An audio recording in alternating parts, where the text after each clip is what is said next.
ഹരേ രാമ രാമ രാമ ഹരേ ഹരേ, ഹരേ കൃഷ്ണ കൃഷ്ണ കൃഷ്ണ ഹരേ ഹരേ, ഹരേ രാമ രാമ രാമ ഹരേ ഹരേ, ഹരേ കൃഷ്ണ കൃഷ്ണ കൃഷ്ണ ഹരേ ഹരേ. ഗോവിന്ദനാമ സങ്കീർത്തനം ഗോവിന്ദ ഗോവിന്ദ.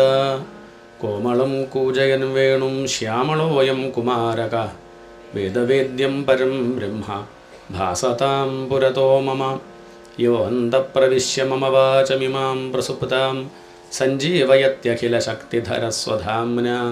അന്യാംശ്ച ഹസ്തചരണശ്രവണത്വഗാദീൻ പ്രാണാൻ നമോ ഭഗവതേ പുരുഷായ തുഭ്യം. ഗോവിന്ദനാമ സങ്കീർത്തനം. ആർക്കും ക്ഷീണമായില്ല എന്ന് വിചാരിക്കണം. ഞാൻ അങ്ങനെ നോക്കുകയാണ് എന്താ അവസ്ഥ. മേൽപ്പത്തൂർ എന്നുള്ളത് തന്നെ ചർച്ചാ വിഷയം കേട്ടോ. ചിലരുടെ അഭിപ്രായത്തിൽ മേൽപ്പുത്തൂർ എന്നാണെന്നാണ്, മേൽപ്പത്തൂർ എന്നല്ല. പോട്ടെ, എന്തായാലും പ്രസിദ്ധമായത് നമ്മൾ പറയണമെന്ന് മാത്രം. ഇനി അപ്പം അതിൻ്റെ മുകളിൽ പിടിച്ചിട്ട് ഇനി അതും ചർച്ച ചെയ്ത് നാരായണീയം വായിക്കാണ്ടിരിക്കേണ്ട. അതുകൊണ്ടാണ് നിൽക്കട്ടെ. പേരിലൊന്നും വലിയ കഥയില്ല എന്ന് കൂട്ടുക. എഴുതിയ വിഷയം അത്രയേ നോക്കണ്ടോ. ഇപ്പം നാരായണ ഭട്ടപാദ ആണ് സംസ്കൃതത്തിൽ പറയുക. നമ്മൾ നാരായണ ഭട്ടതിരി എന്ന് പറയും. ഭട്ടതിരി ഒന്നും കൂടി ചുരുക്കി നമ്മൾ പട്ടേരി എന്ന് പറയുകയാണ്. ഇപ്പം മേൽപ്പത്തൂർ നാരായണ ഭട്ടതിരി വലിയ പണ്ഡിതനാണ്, അറിവുള്ള ആളാണ്, നല്ല വിദ്വാനാണ്. അറിവ് മാത്രമല്ല, അദ്ദേഹത്തിന് കാവ്യകടാക്ഷം, വൃത്തത്തിൽ വേണ്ടതുപോലെ ഭംഗിയിൽ പറയാനറിയാം. ആ കഴിവൊക്കെ അദ്ദേഹം ഈശ്വരനെ ഭജിക്കാനായിട്ട്, ഭഗവാനെ വാഴ്ത്താനായിട്ട് ഉപയോഗിക്കുന്നു. നമുക്ക് മാതൃകയാണത്. നമുക്കെന്താ കഴിവുള്ളത് വെച്ചാൽ ആ കഴിവ് കൊണ്ട് ഭഗവാനെ സ്തുതിക്കുക, അല്ലെങ്കിൽ ഭഗവാനിലേക്ക് തിരിക്കുക.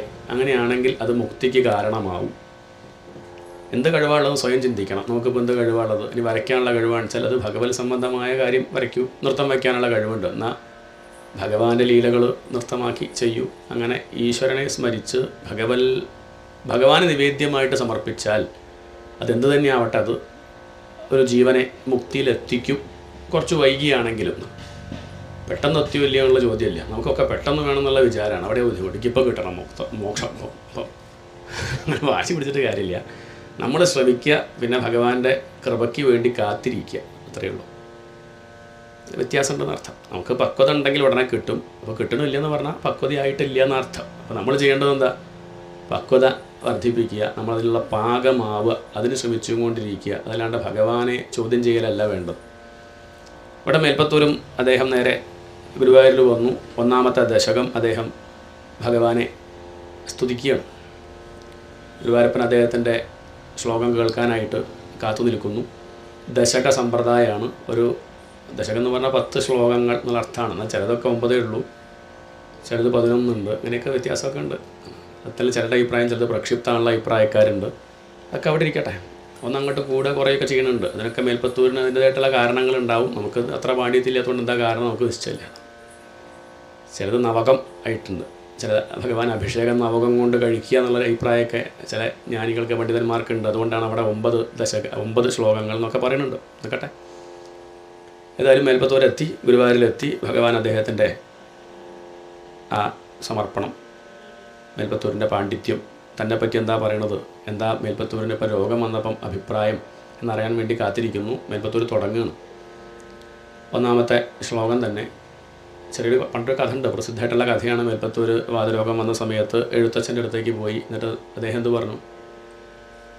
പറഞ്ഞത്? മത്സ്യം കൂട്ടി ഉപ്പിലിട്ടുണ്ടാക്കാൻ, മീൻ തൊട്ട് കൂട്ടാൻ പറഞ്ഞു. എന്നിട്ട് തൊട്ട് കൂട്ടിയോ? അങ്ങനെയാണെങ്കിൽ ഇപ്പം ഇവിടെ 1-ാമത്തെ ദശകം തുടങ്ങേണ്ടത് എന്താവണം? മത്സ്യാവതാരം ആവണം അല്ലേ? അങ്ങനെയല്ലേ വേണ്ടതല്ല. അങ്ങനെയാണെങ്കിൽ അതല്ലേ വേണ്ടത്. പക്ഷേ ഇവിടെ മത്സ്യം പറയണില്ല. പിന്നെ നമ്മളതിന് കഥ പറയണത് മീൻ തൊട്ട് കൂട്ടുക പറഞ്ഞ അർത്ഥം ഭഗവാന്റെ അവതാര കഥകളെ പറയൂ. ആയിക്കോട്ടെ, ഭഗവാന്റെ ആ മത്സ്യാവതാരം മുതലുള്ള ആദ്യ അവതാരം മത്സ്യമാണല്ലോ, അങ്ങനെയാണ് പറയുക ക്രമം നോക്കിയാൽ. അപ്പോൾ അങ്ങനെയുള്ള ഭഗവാന്റെ അവതാര കഥകളെ പ്രകീർത്തിക്കൂ. അങ്ങയുടെ വിഷമം മാറും. വേറെ വഴിയൊന്നുമില്ല എന്നർത്ഥം. വിഷമമുണ്ടെങ്കിൽ അത് മാറണമെങ്കിൽ അതല്ലാണ്ട് വേറെ വഴിയില്ല. നമ്മൾ പരിഹാരം അങ്ങനെ ചെയ്യേണ്ട പലതൊന്നുമല്ലാതെ അതുകൊണ്ടൊന്നും വിഷമം തീരില്ല. തീർന്നു വിചാരിക്കും. തലയിലുള്ളത് തോളത്ത് വയ്ക്കുന്നത് പോലെയാണ്. ഇവിടുന്ന് ഇങ്ങോട്ട് എടുത്ത് ഇവിടെ വെച്ചപ്പോൾ തലയ്ക്കൊരാശ്വാസമുണ്ട്. ഇപ്പോൾ ഇവിടെ ഉണ്ട്, തോളിലുണ്ട്. അത് കഴിഞ്ഞാൽ അപ്പുറത്തെ തോളിലേക്ക് മാറ്റും. ഇപ്പോൾ ഇവിടെയും തലയ്ക്ക് കുറച്ച് ആശ്വാസം. ഇവിടെ എത്തി മാറില്ല. അത് മാറണമെങ്കിൽ ഈശ്വരനെ അറിയല്ലാണ്ട് വേറൊരു മാർഗവും ഇല്ല. അല്ലെങ്കിൽ കുറച്ച് നേരം ഉറങ്ങിയാൽ കുറച്ചൊരു ആശ്വാസം ഉണ്ടാവും ഉറങ്ങുന്ന സമയത്ത്. ഉണർന്നാൽ വീണ്ടും വരികയും പിന്നെ ഉറക്കക്കുളി കഴിച്ച് വീണ്ടും ഉറക്കുക. അല്ലാതെ എന്നാലും ഉണരുമല്ലോ, എന്നല്ലെങ്കിൽ നാളെ ഉണരും എന്നുള്ളത് വലിയ പ്രശ്നം തന്നെയാണ്. അതുകൊണ്ട് ഇവിടെ ഈശ്വരനെ അറിയല്ലാണ്ട് വേറൊരു വഴിയില്ല. ചില മരിച്ചാൽ രക്ഷപ്പെടുന്നു വിചാരിക്കും. ഇല്ല, മരിച്ചാൽ രക്ഷപ്പെടുമല്ലോ ഉള്ളത് ഇപ്പോൾ നമുക്ക് ആരും പറഞ്ഞിട്ടില്ല. മരിച്ചു കഴിഞ്ഞാലുള്ള അവസ്ഥ നശിച്ചല്ലോ. അതിലും കഷ്ടമാണെങ്കിലോ. ഇപ്പോൾ ഉള്ള ദേഹം ബാധ്യതയായിട്ടാണ് അത് ഒഴിവാക്കുന്നത്. ഇത് അതിലും വലിയ നരകത്തിലേക്കാണ് എത്തുന്നതെങ്കിലും അറിയില്ല. ആരും പറഞ്ഞിട്ട് നന്നായിന്നും മോശമായിന്നും പറഞ്ഞിട്ടില്ല. അത് പറയാത്തോടത്തോളം കാലം നമുക്ക് അത് എന്താണ് ഉണ്ടാവുക നിശ്ചയില്ല. പക്ഷെ ഇവിടെ ശാസ്ത്രം പറയണു, മരിച്ചാലും മനസ്സ് ഉറങ്ങുമ്പം നമുക്ക് ആശ്വാസമായി. ഉണർന്നൊക്കെ പോയോ? ഇല്ല. മനസ്സുള്ളിടത്തോളം കാലം ബുദ്ധിമുട്ടുണ്ട്. മനസ്സിന് നിൽക്കാൻ ശരീരാവശ്യമൊന്നുമില്ല, നിർബന്ധമില്ല. അതുകൊണ്ട് മനസ്സ് ശുദ്ധാവല്ലാണ്ട് വേറെ വഴിയില്ല. തൽക്കാലം പരിഹാരത്തിന് പല മാർഗങ്ങളും ഉണ്ടാവും. പക്ഷേ അതുകൊണ്ടൊന്നും തൽക്കാലം മനസ്സൊന്നും അടങ്ങുന്നേ ഉള്ളൂ. അത് കുറച്ച് കഴിഞ്ഞാൽ വീണ്ടും ചലിക്കാൻ തുടങ്ങും. ആർത്തി ഉള്ളിടത്തോളം കാലം, ആശ ഉള്ളിടത്തോളം കാലം ദുഃഖം ഉണ്ടാവും. പറ്റുമെങ്കിൽ ആഗ്രഹം കുറച്ച് കുറച്ച് കൊണ്ടുവരിക. ഇനിയിപ്പോൾ ഒരാഗ്രഹവും ഇല്ല. എന്താണ് നാരായണീയം വായിക്കണമെന്നും അത് നമുക്കിപ്പോൾ തന്നെ ഇല്ല. അതല്ല അതൊക്കെ വേണ്ട വയ്ക്കാൻ പറ്റും. ചായ കുടിക്കണമെന്നും ആഗ്രഹമില്ല, ഊണ് കഴിക്കണമെന്നും ആഗ്രഹമില്ല, ഗുരുവായൂർ പോകണമെന്നും ആഗ്രഹമില്ല. തെറ്റല്ല, നല്ല കാര്യമാണ്. ഒന്നും ആഗ്രഹമില്ല, ഒന്നും വേണമെന്നില്ല. അങ്ങനെ വെച്ചാൽ കുഴപ്പമില്ല. പല ആഗ്രഹങ്ങളും ഉള്ളിടത്തോളം കാലം ഏതാഗ്രഹം വേണം?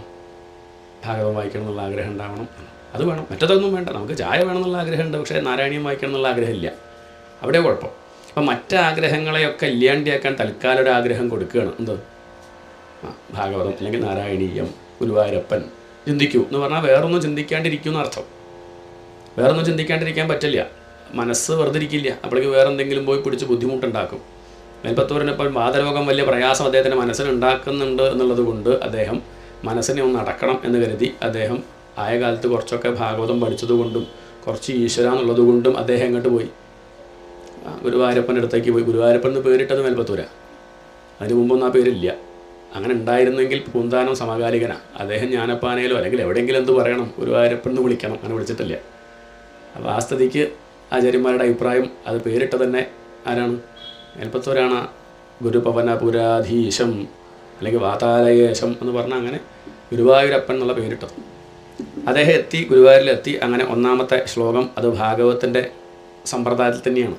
അത് ശ്രദ്ധിക്കുന്നവർക്ക് മനസ്സിലാവും. സൂക്ഷ്മമായിട്ട് നോക്കിയാൽ ഭാഗവതം എന്ത് പറയണു അതന്നെ അദ്ദേഹം ചുരുക്കി പറയുകയാണ്. എന്നാൽ അത് കഷ്ടപ്പെട്ട് നമ്മളൊക്കെ നോക്കുന്നത് പോലെ അമരകോശം എടുത്ത് വെച്ചു, ഡിക്ഷണറിയൊക്കെ എടുത്തു വെച്ച് അങ്ങനെ നോക്കി ഒന്നുമല്ല. അത് ഉള്ളിൽ നിന്ന് ഒഴുകി വരികയാണ്.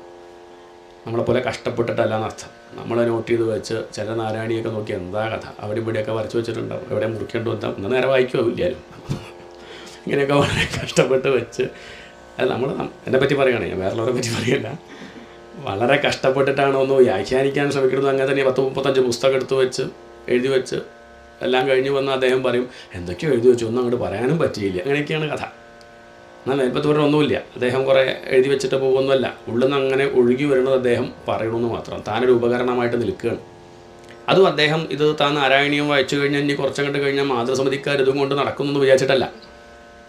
അങ്ങനെയെന്നുള്ള ചിന്ത അദ്ദേഹത്തിനില്ല. ഇതങ്ങോട്ട് തുടങ്ങി എല്ലാവരും ഇനി നാരായണീയം വായിച്ച് തൻ്റെ പേരിങ്ങനെ വർദ്ധിക്കുമെന്നും അദ്ദേഹം വിചാരിച്ചിട്ടില്ല. ആ ചിന്തയില്ല. അദ്ദേഹത്തിന് ഒരൊറ്റ ചിന്തയേ ഉള്ളൂ. എന്താ അത്? അവസാനം പറയേണ്ടത് ത്വത്പ്രസാദായ. എന്താ വേണ്ടത്? ഗുരുവായൂരപ്പ. നാട്ടുകാരൊന്നും സന്തോഷിച്ചില്ലെങ്കിൽ സാരമില്ല. ആര് സന്തോഷിക്കണം? അപ്പം മേൽപ്പത്തൂർ അങ്ങക്ക് രോഗം മാറണമെന്നില്ലേ? ഇല്ല. എന്താണ്?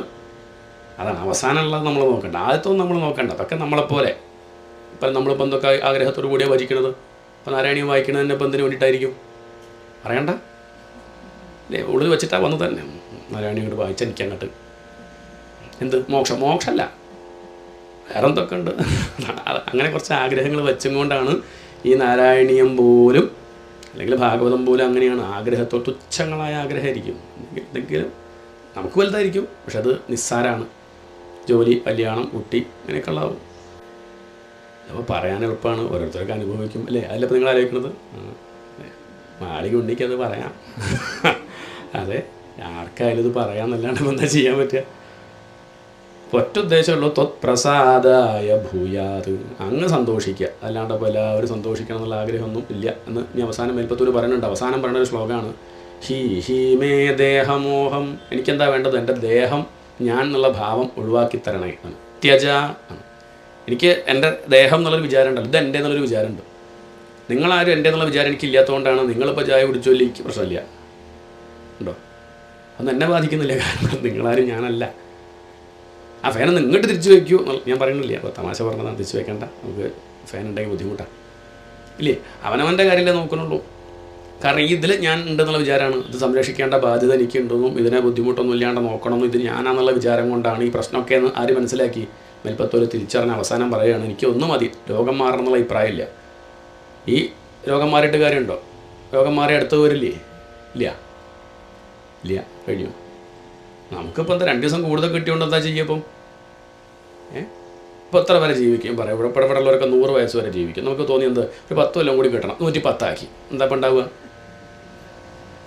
ആ 10 കൊല്ലം കൂടി പരദൂഷണം പറയുന്നല്ലാതെ ഒരു 100 ആളെ കുറ്റം കൂടി പറയും, അല്ലാതെ ഇപ്പം എന്താ ഉണ്ടാവുക? ഒരു ഉത്തരം പറയും. എന്താ ഇപ്പം അതുകൊണ്ട് നേട്ടം? ഒരു നേട്ടമില്ല. അതാണ് നാരായണപുരാന്തം പറഞ്ഞത്, വലത്തേ കാലത്തെ മന്നാൽ ഇടത്തേ കാലത്തെ ആയിക്കോളൂ, അത് പറ്റില്ല, എന്നാൽ അങ്ങോട്ട് മാറ്റിക്കോളൂ, അല്ലാതെ പിടിക്കുക ബന്ധിക്കേണ്ട, മന്ത് മാറണമെന്നില്ല. അതവിടെ ഇരുന്നാലും ഇരുന്നില്ലെങ്കിലും കുഴപ്പമൊന്നുമില്ല എന്ന് പറഞ്ഞാൽ വിധിയെ പോലും അദ്ദേഹം പുച്ഛിക്കുകയാണ്. എന്തിന്? എനിക്ക് പേടിയൊന്നുമില്ല, മരണം എന്ത് പേടി, കൊന്നുകളയെന്ന് പറഞ്ഞാൽ ആയിക്കോട്ടെ, ഒരു പ്രശ്നവുമില്ല. അതുകൊണ്ട് ഇതൊന്ന് ചിന്തിച്ചാൽ മതി. ഒരു 10 കൊല്ലം നമുക്ക് അധികം കിട്ടിയെന്ന് കരുതിയിട്ട് എന്ത് ചെയ്യും? കുറച്ച് പറ അധികം ഉണ്ടെന്നല്ലാതെ എന്താ ഇപ്പം അതുകൊണ്ട് ഉണ്ടാവുക? ഇത്രയും കാലം കിട്ടിയിട്ട് നമ്മൾ എന്ത് ചെയ്തു? എന്തിപ്പോൾ ചെയ്തു? അപ്പോൾ ചിന്തിക്കണം. ഇതൊന്നും ചിന്തിക്കാൻ വേറെ വേദികളില്ല. ഇത് കഴിഞ്ഞാലൊക്കെ നമ്മൾ ചിന്തിക്കുക മറ്റു പല വിഷയമാവും. ഇതിൻ്റെ ഇടയ്ക്ക് തന്നെ ചിന്തിക്കുക, അങ്ങനെയുള്ള വിഷയങ്ങൾ വല്ലാണ്ട് നമ്മൾ ചിന്തിക്കില്ല എന്നുള്ളതുകൊണ്ട് അത് ചിന്തിക്കാനൊന്ന് ഒത്തുകൂടിയിരിക്കുന്നു. അതാണ് സത്യം. ഏത് ആധ്യാത്മിക ഗ്രന്ഥങ്ങൾ നോക്കിയാലും അതിൻ്റെ പിന്നിലൊക്കെ ഒരു കഥ ഉണ്ട്. അപ്പം മേൽപ്പത്തൂർ വാതരോഗം വന്നിരുന്നു ഗുരുവായൂരിൽ. പരീക്ഷിത്ത് ശാപം കിട്ടി വന്നിരിക്കുകയാണ് ഗംഗാതീരത്ത്. നമ്മളോ എന്തോ കിട്ടിയിട്ടുണ്ട് വന്നിരിക്കുകയാണ്, എന്തോന്ന് കിട്ടി വന്നിരിക്കുകയാണ്. അല്ലെങ്കിൽ തോന്നില്ല എന്തോന്ന് കിട്ടണം, അപ്പോഴേ ഒന്ന് തിരിയുള്ളൂ. ഇതിൻ്റെ മുമ്പൊക്കെ നാരായണീയം പല ദിക്കിലും ഉണ്ട്, കാണുന്നുണ്ട്, കേൾക്കുന്നുണ്ട്, പുസ്തകം കണ്ടു, നമുക്ക് നോക്കാനൊന്നും അങ്ങനെ തോന്നിയിട്ടുണ്ടാവില്ല. ഒരു സമയമാകുമ്പോൾ നോക്കാൻ തോന്നുന്നുണ്ടെങ്കിൽ എന്തോ അതിനോടൊരു ആകർഷണം ഉണ്ടാവണമെങ്കിൽ അതിനെന്തോ ഒരു കാരണം ഉണ്ടാവണം. പരീക്ഷത്തിന് കിട്ടിയ പോലൊരു ശാപം നമ്മൾ അറിഞ്ഞിട്ടുണ്ടാവില്ല, കിട്ടിയിട്ടുണ്ടാവാം. നമ്മളറിയാത്ത സൂക്ഷ്മമായിട്ടുള്ള പലതും ഉള്ളിലെത്തിയിട്ടുണ്ടാവും. അതാണ് താല്പര്യം. അപ്പോൾ ഗൗരവത്തിൽ എടുക്കുക എന്നുള്ളത് വലിയൊരു ഘടകമാണ്. എത്രയോ പേര് നാരായണീയമൊക്കെ വായിക്കുന്നുണ്ടെങ്കിലും ചിലപ്പം അതിലെ അർത്ഥം ഒന്ന് മനസ്സിലാക്കാൻ ഒട്ടും ശ്രമിക്കില്ല. കുറ്റമായിട്ട് പറയില്ല കേട്ടോ. ചിലർ ചോദിക്കും എന്തിനാ അർത്ഥം അറിയണം, വായിച്ചാൽ പോരെ, എന്തിനാ വായിക്കണു? അല്ല, അവിടുത്തെ ചോദ്യം എന്തിനാ ഭഗവാൻ അല്ലാതിരിക്കില്ലോ, ഇത് വായിക്കണം എന്തിനാ? പിന്നെ എന്താ അഭിപ്രായം? പാവക ന്യായങ്ങളൊന്നും പറയരുത്. പറയുമ്പോൾ ശ്രദ്ധിച്ച് കേൾക്കണം. എന്നാൽ അർത്ഥം നാരായണീയം വായിക്കണമെന്നുണ്ടോ? ഭഗവാൻ പ്രസാദിക്കാൻ ഉണ്ടോ? ഇല്ല. പിന്നെ നാമം ചോദിച്ചാൽ നാരായണ ചോദിച്ചാൽ ഒരു പ്രയാസമില്ലല്ലോ. ഇനി നാരായണ ജപിക്കണമെന്നുണ്ടോ? അതില്ല. അപ്പോൾ ആ ഭാഗം ചോദ്യം നിർത്തണം, ശ്രദ്ധിക്കണം എന്നർത്ഥം. നമ്മുടെ ഭാവം മാറുകയാണ്. അപ്പോൾ എങ്ങനെ വേണമെന്നുള്ളത് പറയുകയാണ്. ചിലർ പറയുന്നത് മുഴുവൻ പഠിക്കാൻ പറ്റുമോ അങ്ങനെ ചോദിക്കണവരുണ്ട്. നാരായണി അപ്പം മുഴുവൻ എങ്ങനെ അർത്ഥം മനസ്സിലായി? വേണ്ട, മുഴുവൻ പറ്റുമല്ലോ നിൽക്കട്ടെ. സാന്ദ്രം എന്താ അർത്ഥം പറയും? സാന്ദ്രാനന്ദാവബോധാത്മ മതി, 10 കൊല്ലം തരാം, അത് മാത്രം പഠിച്ചു. അത് പറ്റുമോ? അത്രേ ചോദ്യമുള്ളൂ. എല്ലാം പറ്റുമുള്ള നല്ല ചോദ്യം. അവിടുന്ന് നോക്കിക്കൂടെ, അവിടുന്ന് ശ്രമിച്ചൂടെ? എല്ലാം പറ്റണില്ല, വേണ്ട. മുഴുവൻ വായിക്കാൻ പറ്റുമോ? ഒരു ശ്ലോകം വായിച്ചൂടെ? പറ്റില്ല. ഒരു പദം വായിച്ചൂടെ? പറ്റില്ല. ഒരു അക്ഷരം സാ വായിച്ചൂടെ? അതിന് ബുദ്ധിമുട്ടൊന്നുമില്ലല്ലോ. അതൊന്നും പറ്റായൊന്നുമില്ല. അത്രയ്ക്ക് പ്രശ്നമുള്ളവരല്ലല്ലോ ലോകത്തധികവും. അങ്ങനെയുള്ളവരുണ്ടാവും കേട്ടോ. അവരെ പിന്നെ അത് ജന്മനാനുള്ള ചില പ്രശ്നങ്ങളൊക്കെ കൊണ്ടാണ്. പോട്ടെ, നമുക്കിപ്പോൾ അങ്ങനത്തെ ഒന്നും പ്രശ്നമില്ലാത്ത സ്ഥിതിക്ക് ഇങ്ങനെയുള്ളൊരു ചിന്ത നമ്മളിലുണ്ടാവണം. മേൽപ്പത്തൂർ വന്നു, അദ്ദേഹം നട തുറന്ന സമയത്ത് ഭഗവാനെ കാണുന്നു. അന്ന് അദ്ദേഹത്തിന് വേദനയൊന്നും ഇല്ല, അല്ലെങ്കിൽ അദ്ദേഹം അറിഞ്ഞില്ല. ദേഹം ഞാൻ എന്നുള്ള വിചാരം അദ്ദേഹത്തിന് ആ സമയത്ത് ഇല്ലായിരുന്നു. രോഗം ഉണ്ടായിരിക്കാം, പക്ഷെ ദേഹം ഞാൻ തോന്നിയാലല്ലേ നമ്മളതിൽ ശ്രദ്ധിക്കുള്ളൂ. ഇപ്പോൾ ഇവിടെ ഇരിക്കണം, നിങ്ങൾക്ക് ദേഹം ഞാൻ തോന്നുന്നുണ്ടോ? അപ്പോൾ വെള്ളം കുടിക്കണമെന്ന് സംശയം തോന്നും, ഒന്ന് കാലെഴുകണോ, ഒന്ന് പോകണോ തോന്നും. ദേഹം ഞാൻ തോന്നുമ്പോഴേ ഉള്ളൂ, അല്ലെങ്കിൽ തോന്നില്ല. ഇവിടെ മേൽപ്പത്തൂരിൻ്റെ ദേഹം ഞാൻ എന്നുള്ള വിചാരമില്ല. അദ്ദേഹത്തിന് ആനന്ദം മാത്രമാണ്. ആ ആനന്ദത്തെ എങ്ങനെയാണ് വിവരിക്കേണ്ടതെന്ന് അദ്ദേഹത്തിന് അറിയില്ല, വാക്ക് കിട്ടാണ്ടിരിക്കുകയാണ്. അതാണ് കാണുന്നത്. അപ്പോൾ അദ്ദേഹം അതിനെ വർണ്ണിച്ചു. സാന്ദ്രാനന്ദാവബോധാത്മകം, ബ്രഹ്മത്തിൻ്റെ ലക്ഷണമാണത്. ആനന്ദം എന്ന് പറഞ്ഞാൽ ബ്രഹ്മത്തിൻ്റെ സ്വരൂപം പറയും. സച്ചിദാനന്ദം ബ്രഹ്മ, സത്ത് ചിത്ത് ആനന്ദം. ആനന്ദം എന്നേ അതിന് പറയാൻ പറ്റുള്ളൂ. ഭഗവാന്റെ സ്വരൂപം എന്തോ ചോദിച്ചാൽ ഉത്തരം പറയാം ആനന്ദമാണെന്നാണ്. നമ്മുടെയൊക്കെ സ്വരൂപം വാസ്തവത്തിൽ ആനന്ദമാണ്. പക്ഷെ നമ്മൾക്ക് ഇരിക്കുന്നത് കണ്ടാൽ തോന്നില്ല. പക്ഷേ സ്വരൂപം എന്താ? വാസ്തവത്തിൽ നമ്മളൊക്കെ ആനന്ദ സ്വരൂപന്മാരാണ്. പക്ഷെ അത് മറച്ചു വെച്ചു. അതാ ബുദ്ധിമുട്ട്.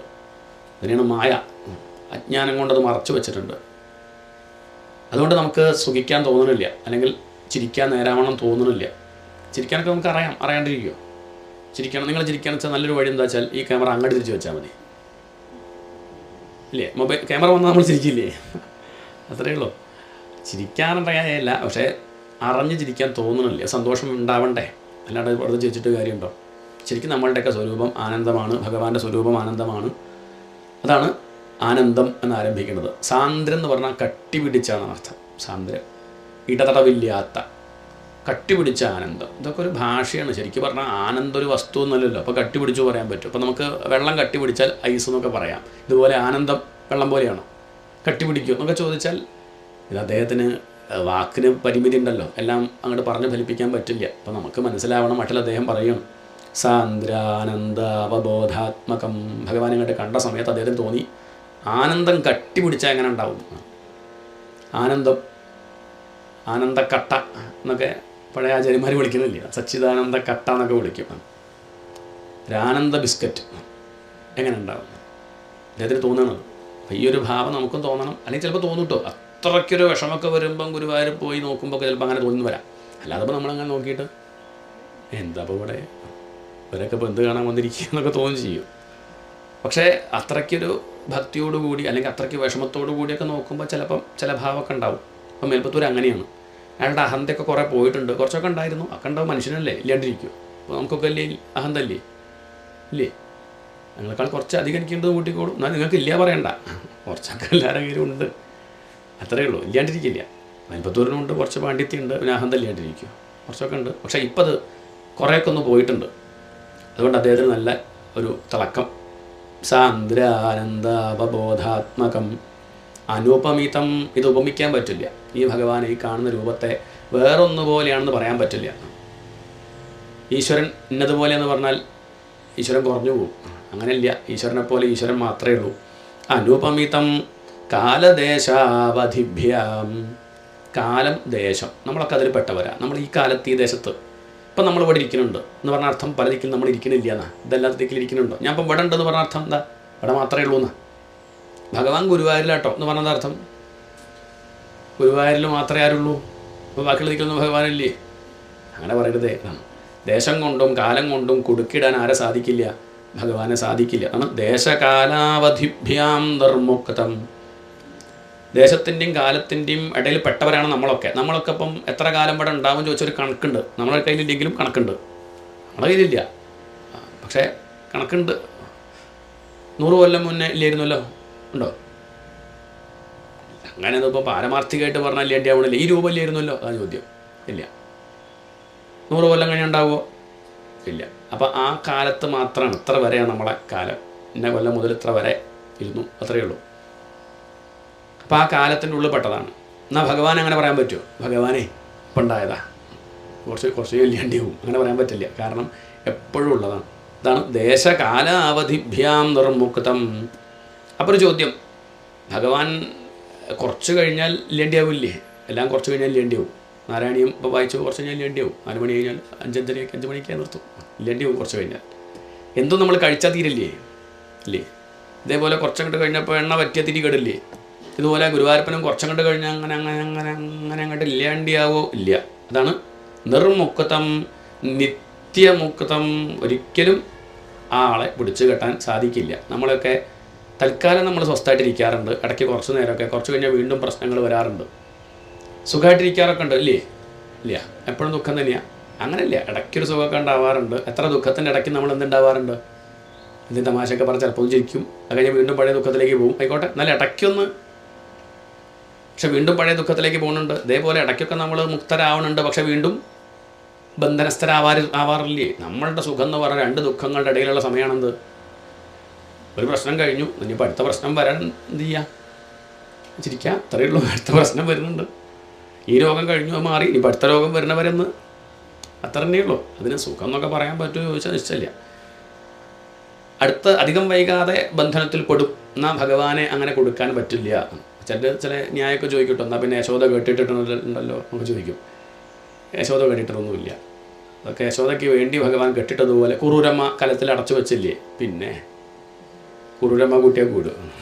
കുറൂരമ്മയ്ക്ക് അങ്ങനെ ഒരു മോഹം ഉണ്ടെങ്കിൽ ആയിക്കോട്ടെ, കുറൂരമ്മ അടച്ചു വെച്ചൊന്ന് വിചാരിച്ചോട്ടെ, അത്രയേ ഉള്ളൂ. അമ്മ കെട്ടിട്ടൊന്ന് വിചാരിച്ചോട്ടെ. അങ്ങനെ കെട്ടിൽപ്പെട്ട കൃഷ്ണനാണ് നളഗോപുര മണിഗ്രീവന്മാരുടെ കെട്ടഴിച്ചത്. അതൊന്ന് മനസ്സിലാക്കുന്നത് മനസ്സിലാവേണ്ടവർക്ക് മനസ്സിലാക്കാം, അത്രയേ ഉള്ളൂ. ആരും മനസ്സിലാക്കണമെന്നൊന്നുമില്ല, വേണ്ടവർക്ക് മനസ്സിലാക്കുക. എന്നെ കെട്ടിട്ട് കണ്ടില്ലേ അമ്മ, എൻ്റെ കെട്ടിട്ടിൽ ഞാൻ ആരുടെ കെട്ട് പൊട്ടിച്ചു? നാരദ മഹർഷി ശപിച്ചിട്ട് നളഗോപുര മണിഗ്രീവന്മാർ മരങ്ങളായിട്ട് നിൽക്കുമ്പം ഭഗവാൻ പോയിട്ട് കെട്ടിൽപ്പെട്ട ഭഗവാൻ അവരുടെ കെട്ട് പൊട്ടിച്ചു. അവർക്ക് വേണമെങ്കിൽ എന്ത് ചെയ്യുക, ഭഗവാൻ കെട്ടിൽപ്പെട്ട ആയിരുന്നെങ്കിൽ അവർക്ക് കെട്ടഴിച്ചു കൊടുത്തു പോകുമായിരുന്നു. നമ്മളാ എന്താ ചെയ്യുക? പാവം കൃഷ്ണൻ കെട്ടഴിച്ചു കൊടുത്തേക്കാം, പാവം എൻ്റെ കെട്ടഴിച്ചതെന്നല്ലേ, പകരം ഞാനും. നമ്മളങ്ങനെ ചിന്തിക്കുക. അവർ ചിന്തിച്ചെന്താ വെച്ചാൽ ആ കെട്ടിൽപ്പെട്ട ആൾക്ക് ഞങ്ങളുടെ കെട്ടഴിക്കാൻ പറ്റുമെങ്കിൽ അയാളെ കെട്ടഴിക്കാൻ ബുദ്ധിമുട്ടൊന്നുമില്ല. പിന്നെന്താ, അയാളുടെ ഒരു തമാശ, വേണ്ട ഞങ്ങളതിൽ ഇടപെടണ്ട, ആ കളി അങ്ങനെ നടക്കട്ടെ എന്ന് കരുതി അവർ തൊഴുതങ്ങോട്ട് പോവുകയേ ചെയ്തിട്ടുള്ളൂ. അതുകൊണ്ട് ഭഗവാനെ കെട്ടിടാനൊന്നും സാധിക്കില്ല. ചില ഭക്തന്മാരൊക്കെ അവരെ ഹൃദയത്തിൽ കെട്ടിടുന്നുണ്ട്. ഇതൊക്കെ ഭക്തിഭാവത്തിൽ പറയുന്നേ ഉള്ളൂ. സുദാമ എന്ന് പേര് വന്നത് നല്ലൊരു ദാമം കൊണ്ട് തൻ്റെ ഹൃദയത്തിൽ ഭഗവാനെ കെട്ടിയിട്ടവൻ എന്നാണ് അർത്ഥം, ആ പേരിൻ്റെ അർത്ഥം. ഭക്തന്മാർക്ക് പൊതുവേ പറയുന്ന പേരാണെന്ത്? സുദാമ, നല്ല പൊൻചരട് കയ്യിൽ കൊണ്ട് നടക്കുന്നവൻ. ഏതാ ചരട്? ഭക്തി. ഭക്തി സൂത്രോപനദ്ധ, ഭാഗവതം പറയുന്നത്. ഭക്തിയാകുന്ന പൊൻചരട് കൊണ്ട് ഭഗവാനെ ഹൃദയമാകുന്ന ഒരൽ കെട്ടിവെക്കുന്നവൻ എന്ന് പറഞ്ഞാൽ ഹൃദയത്തിൽ ഭഗവാനെ കൊണ്ട് നടക്കുക, അത്രേ താല്പര്യമുള്ളൂ. നിത്യമുക്തം നിഗമശതസഹസ്രേണ നിർഭാസ്യമാനം. നിഗമം എന്ന് പറഞ്ഞാൽ വേദം. വേദങ്ങളെക്കൊണ്ടും ഇനി അതല്ല മറ്റ് പുരാണങ്ങളെക്കൊണ്ടൊക്കെ പറയണത് ആരെയാ ചോദിച്ചാൽ ഇയാളെ പറ്റിയിട്ട് തന്നെയാണ്, ഈ ബ്രഹ്മത്തെ പറ്റി. അസ്പഷ്ടം. പക്ഷെ ഇത്രയൊക്കെ പറഞ്ഞിട്ട് നമുക്ക് എന്ത് മനസ്സിലാവണില്ല. നമുക്ക് പിടി കിട്ടിയോ പോകും. നമുക്കിപ്പോൾ എന്താ മനസ്സിലായത്? എത്ര ഭാഗവതം വായിച്ചു അല്ലേ? ഞാൻ അങ്ങനെ ആലോചിക്കാറുണ്ട്, എത്രയാണ് വായിച്ചത്. കുറേ പ്രഭാഷണമൊക്കെ നടത്തി. ഇതിനിപ്പോൾ കിട്ടിയോ ചോദിച്ചാൽ കിട്ടിയിട്ടൊന്നുമില്ല. അങ്ങനെ ആളെ പറ്റിക്കാനൊക്കെ പഠിച്ചു, അത് വേറെ വിഷയം. അതൊക്കെ ഉണ്ട്, കയ്യിലുണ്ട് അത്യാവശ്യം. അല്ലാതെ ഇപ്പോൾ എന്താ കിട്ടിയത് ചോദിച്ചാൽ എന്തിപ്പോൾ കിട്ടി? അസ്പഷ്ടം. സ്പഷ്ടമായോ ചോദിച്ചാൽ അസ്പഷ്ടം. ഇപ്പോഴും അത് സ്പഷ്ടമായിട്ടില്ല. അസ്പഷ്ടം. അപ്പോൾ അടുത്ത ചോദ്യം, അസ്പഷ്ടം ദൃഷ്ടമാത്രേ. അസ്പഷ്ടമായത് കണ്ടു കഴിഞ്ഞാൽ അതിലൊരു പറഞ്ഞതിലൊരു കുഴപ്പമില്ലേ? അസ്പഷ്ടമായതിനെ കാണാൻ പറ്റുക അല്ല, അത് കാണാൻ പറ്റുക എന്ന് പറഞ്ഞാൽ നമ്മളതൊന്ന് ട്യൂൺ ചെയ്താൽ മതി, അത്രയേ ഉള്ളൂ. ചിലപ്പം റേഡിയോ ഒക്കെ നമ്മളങ്ങനെ തിരിക്കില്ലേ, പണ്ട് കാലത്തൊക്കെ മുത്തശ്ശന്മാരൊക്കെ ഇങ്ങനെ അതൊക്കെ തിരിച്ചു നോക്കി ശേഷം ഇടയ്ക്ക് ഇങ്ങനെ കിട്ടും. ഇതേപോലെ നമ്മളിങ്ങനെ ട്യൂൺ ചെയ്തുകൊണ്ടിരിക്കുക, എപ്പോഴത് കിട്ടുക നിശ്ചയില്ല. പക്ഷെ ഇപ്പം നമ്മളെ മനസ്സ് കേടുവന്ന റേഡിയോ പോലെയാണ്, ഏതൊക്കെയോ ഇങ്ങനെ ഓണാവുണ്ട്, പലതും വിളിച്ച് പറയുന്നുണ്ട്, അങ്ങനെയാണ്. പക്ഷെ ഇടയ്ക്കൊന്ന് വേണ്ടതുപോലെ ഒന്ന് ട്യൂൺ ചെയ്താൽ, അതിനാണ് നാരായണീയം വായിക്കുന്നതൊക്കെ ഒന്ന് ആ ഒരു താളത്തിലേക്ക് കൊണ്ടുവരികയാണ്. മറ്റ് വിഷയങ്ങളുടെ പിന്നാലെ പോയിട്ട് മാനസിക ക്ലേശങ്ങൾ കൂട്ടാതെ അധികം ചിന്തകളൊക്കെ നിർത്തി മെല്ലെന്ത് ചെയ്യുന്നു, ആ പ്രകൃതിയുടെ താളത്തിനോട് ചേരുക. അങ്ങനെ ചേർന്ന് സഞ്ചരിക്കുമ്പം നമുക്കായിട്ട് നല്ലൊരു വഴി ഇവിടെ ഉണ്ടായിരുന്നേ. നമ്മൾ ആ ഇടവഴി കൂടെ കഷ്ടപ്പെട്ട് മുള്ളും കല്ലൊക്കെ ആയിട്ട് നടക്കും. ഇവിടെ വലിയൊരു റോഡുണ്ട്, അത് കണ്ടില്ല, അവിടേക്ക് ഇങ്ങനെ വരും. അതാണ് ദൃഷ്ടമാത്രേ അസ്പഷ്ടമാണ്. പക്ഷേ ചിലർ ഭാഗ്യം കൊണ്ടത് കാണും. എന്നാൽ കണ്ടു കഴിഞ്ഞാലോ പുനരുരു പുരുഷാർത്ഥാത്മകം ബ്രഹ്മതത്വം. കുറച്ച് മുമ്പേ വരേണ്ടതായിരുന്നു. ഈ ബ്ലോക്കില്ലാത്ത വഴി ഇവിടെ ഉണ്ടായിരുന്നു. എന്നിട്ടാണ് 10-30 കൊല്ലം വേറെ വഴിക്ക് കഷ്ടപ്പെട്ട് ക്ഷീണിച്ച് പോയത്. ഈ ഹൈവേ കണ്ടില്ലല്ലോ. പലരും പറയാറുണ്ട് ഇതൊക്കെ നേരത്തെ വായിക്കേണ്ടതായിരുന്നു, തിരുമേനി നേരത്തെ. ഈ പറഞ്ഞിട്ട് എന്താ കാര്യം? എപ്പോഴെങ്കിലും വായിക്കാൻ പറ്റിയല്ലോ അല്ലേ, എപ്പോഴെങ്കിലും കേൾക്കാൻ പറ്റിയല്ലോ. അന്ന് ഈ നാരായണിയൊക്കെ അവിടെ ഉണ്ടായിരുന്നു. നാരായണിയും ഒരു വരപ്പിനൊക്കെ എല്ലാ കാലം അവിടെ ഉണ്ട്. പക്ഷെ തോന്നിയില്ല. എത്രയോ കൊട്ട് കൊണ്ടപ്പോഴാണ് ഒന്ന് തിരിയാൻ തോന്നിയത്. ഈ ഭീമൻ ജരാസന്ധനെ വീഴ്ത്താൻ ശ്രമിക്കുന്ന സമയത്ത് 27 ദിവസം തല്ലുകൊണ്ടത് ആര്? ഭീമൻ. തല്ലിങ്ങനെ കൊള്ളുകയാണ്, മേലാസകലം വേദനയാവുന്നു. അവസാനം നിവൃത്തില്ലാണ്ട് ആ കൃഷ്ണനെ നോക്കിയ സമയത്ത് ഭഗവാൻ തൻ്റെ കയ്യിലൊരു വിറകിൻ്റെ കഷ്ണമുണ്ട്, ഒരു മരക്കഷ്ണം, ഉണങ്ങിയ കഷ്ണം, അതങ്ങോട്ട് ചീന്തി തിരിച്ചങ്ങോട്ട് ഇട്ടു. അത് കണ്ടപ്പം ഭീമൻ മനസ്സിലായി ഇങ്ങനെ ചെയ്താൽ മതി. അങ്ങനെ ആരെ കൊന്നു? ജരാസന്ധനെ കൊന്നു. വലിയ സന്തോഷമായി ഭീമന്, വലിയ സന്തോഷമായി. ഭഗവാനോട് താങ്ക്സ് ഒക്കെ പറഞ്ഞു. പോണ വഴിക്ക് കൃഷ്ണൻ പറയുകയാണ്, ഭീമേട്ടാ ഞാൻ ഏട്ടൻ ആദ്യത്തെ അടി കൊണ്ടപ്പോഴേ ഞാൻ ഈ വിറകിൻ്റെ കഷ്ണം കൈപ്പിടിച്ച് നിൽക്കുക. ഇത് അപ്പം കൊള്ളണ്ട, നിങ്ങളുടെ നോക്കിയാൽ ഞാൻ കാണിച്ചു തരാം. ഇനി കൊള്ളാണ്ട കൂട്ടാനുള്ള വഴി ഞാൻ കാണിച്ച് എന്ത് ചെയ്യാനാ? നോക്കണില്ല. ഞാൻ മതി, ഞാൻ വിചാരിച്ചാൽ പരിഹരിക്കാൻ പറ്റുന്ന പ്രശ്നമാണ്. എൻ്റെ ഭാര്യയുടെ പ്രശ്നം അല്ലെങ്കിൽ മകൻ്റെ പ്രശ്നം ഞാൻ വിചാരിച്ച നടക്കാത്ത കാര്യം.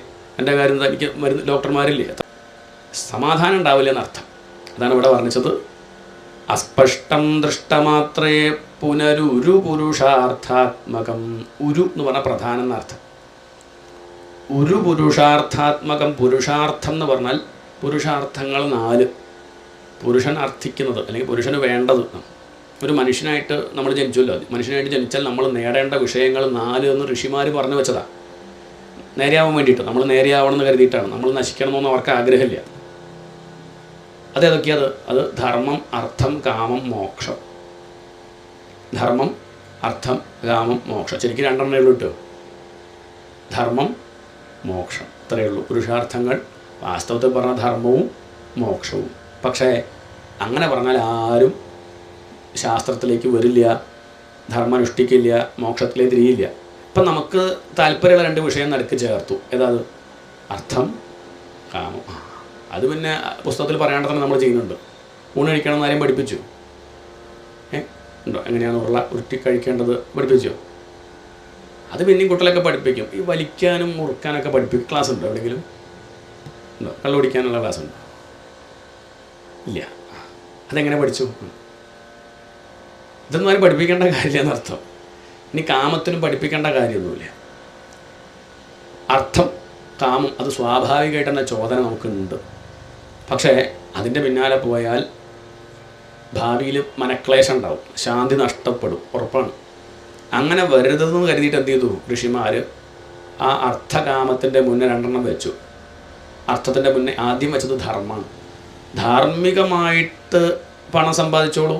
പണം സമ്പാദിക്കേണ്ടിരിക്കില്ല, ഇയാൾ ഉറപ്പാണ്. അങ്ങനെ പണം സമ്പാദിച്ചാൽ കുറേ പ്രശ്നങ്ങളുണ്ട്. അത് കാരണം മനുഷ്യൻ നശിക്കും. അത് വേണ്ട, ധാർമ്മികമായിട്ടുണ്ടാക്കട്ടെ. ആരെയും പറ്റിക്കണ്ട, മോഷ്ടിക്കണ്ട, കട്ടെടുക്കണ്ട, അന്യായമായിട്ട് ആർജിക്കണ്ട, ധാർമ്മികമായിട്ടായിക്കോട്ടെ. ഇപ്പം ധർമ്മം വെച്ചു. കാമം ഇയാൾ അനുഭവിക്കും, ഉറപ്പാണ്. എന്നാൽ അതെങ്ങനെ ആയിക്കോട്ടെ? ധാർമ്മികമായിട്ടായിക്കോട്ടെ. അങ്ങനെയാണ് വിവാഹം എന്ന വിധി വെച്ചത്. അങ്ങനെ കുറച്ചങ്ങോട്ട് കഴിയുമ്പം ധാർമ്മികമായിട്ടാണ് അർത്ഥസമ്പാദനം, ധാർമ്മികമായിട്ടാണ് കാമം അനുഭവിക്കുന്നതെങ്കിൽ ആ ജീവന് ഉറപ്പാണ് കുറച്ച് കഴിയുമ്പം മുക്തിയോട് താല്പര്യം ജനിക്കും. അതാണ് മോക്ഷേച്ഛ ഉണ്ടാവും. നമുക്കിപ്പോഴും ഇല്ലെങ്കിൽ അർത്ഥം ധാർമ്മികമായിട്ടല്ല എന്നാണ് അർത്ഥം. അതാണ് ധരിക്കേണ്ടത്. ഇപ്പോഴും ഞാൻ ധർമ്മിഷ്ഠനല്ല എന്നർത്ഥം എടുക്കണം. അങ്ങനെ മോക്ഷത്തിലേക്ക് തിരിയട്ടെ. അപ്പോൾ പരമപുരുഷാർത്ഥം എന്താണ്?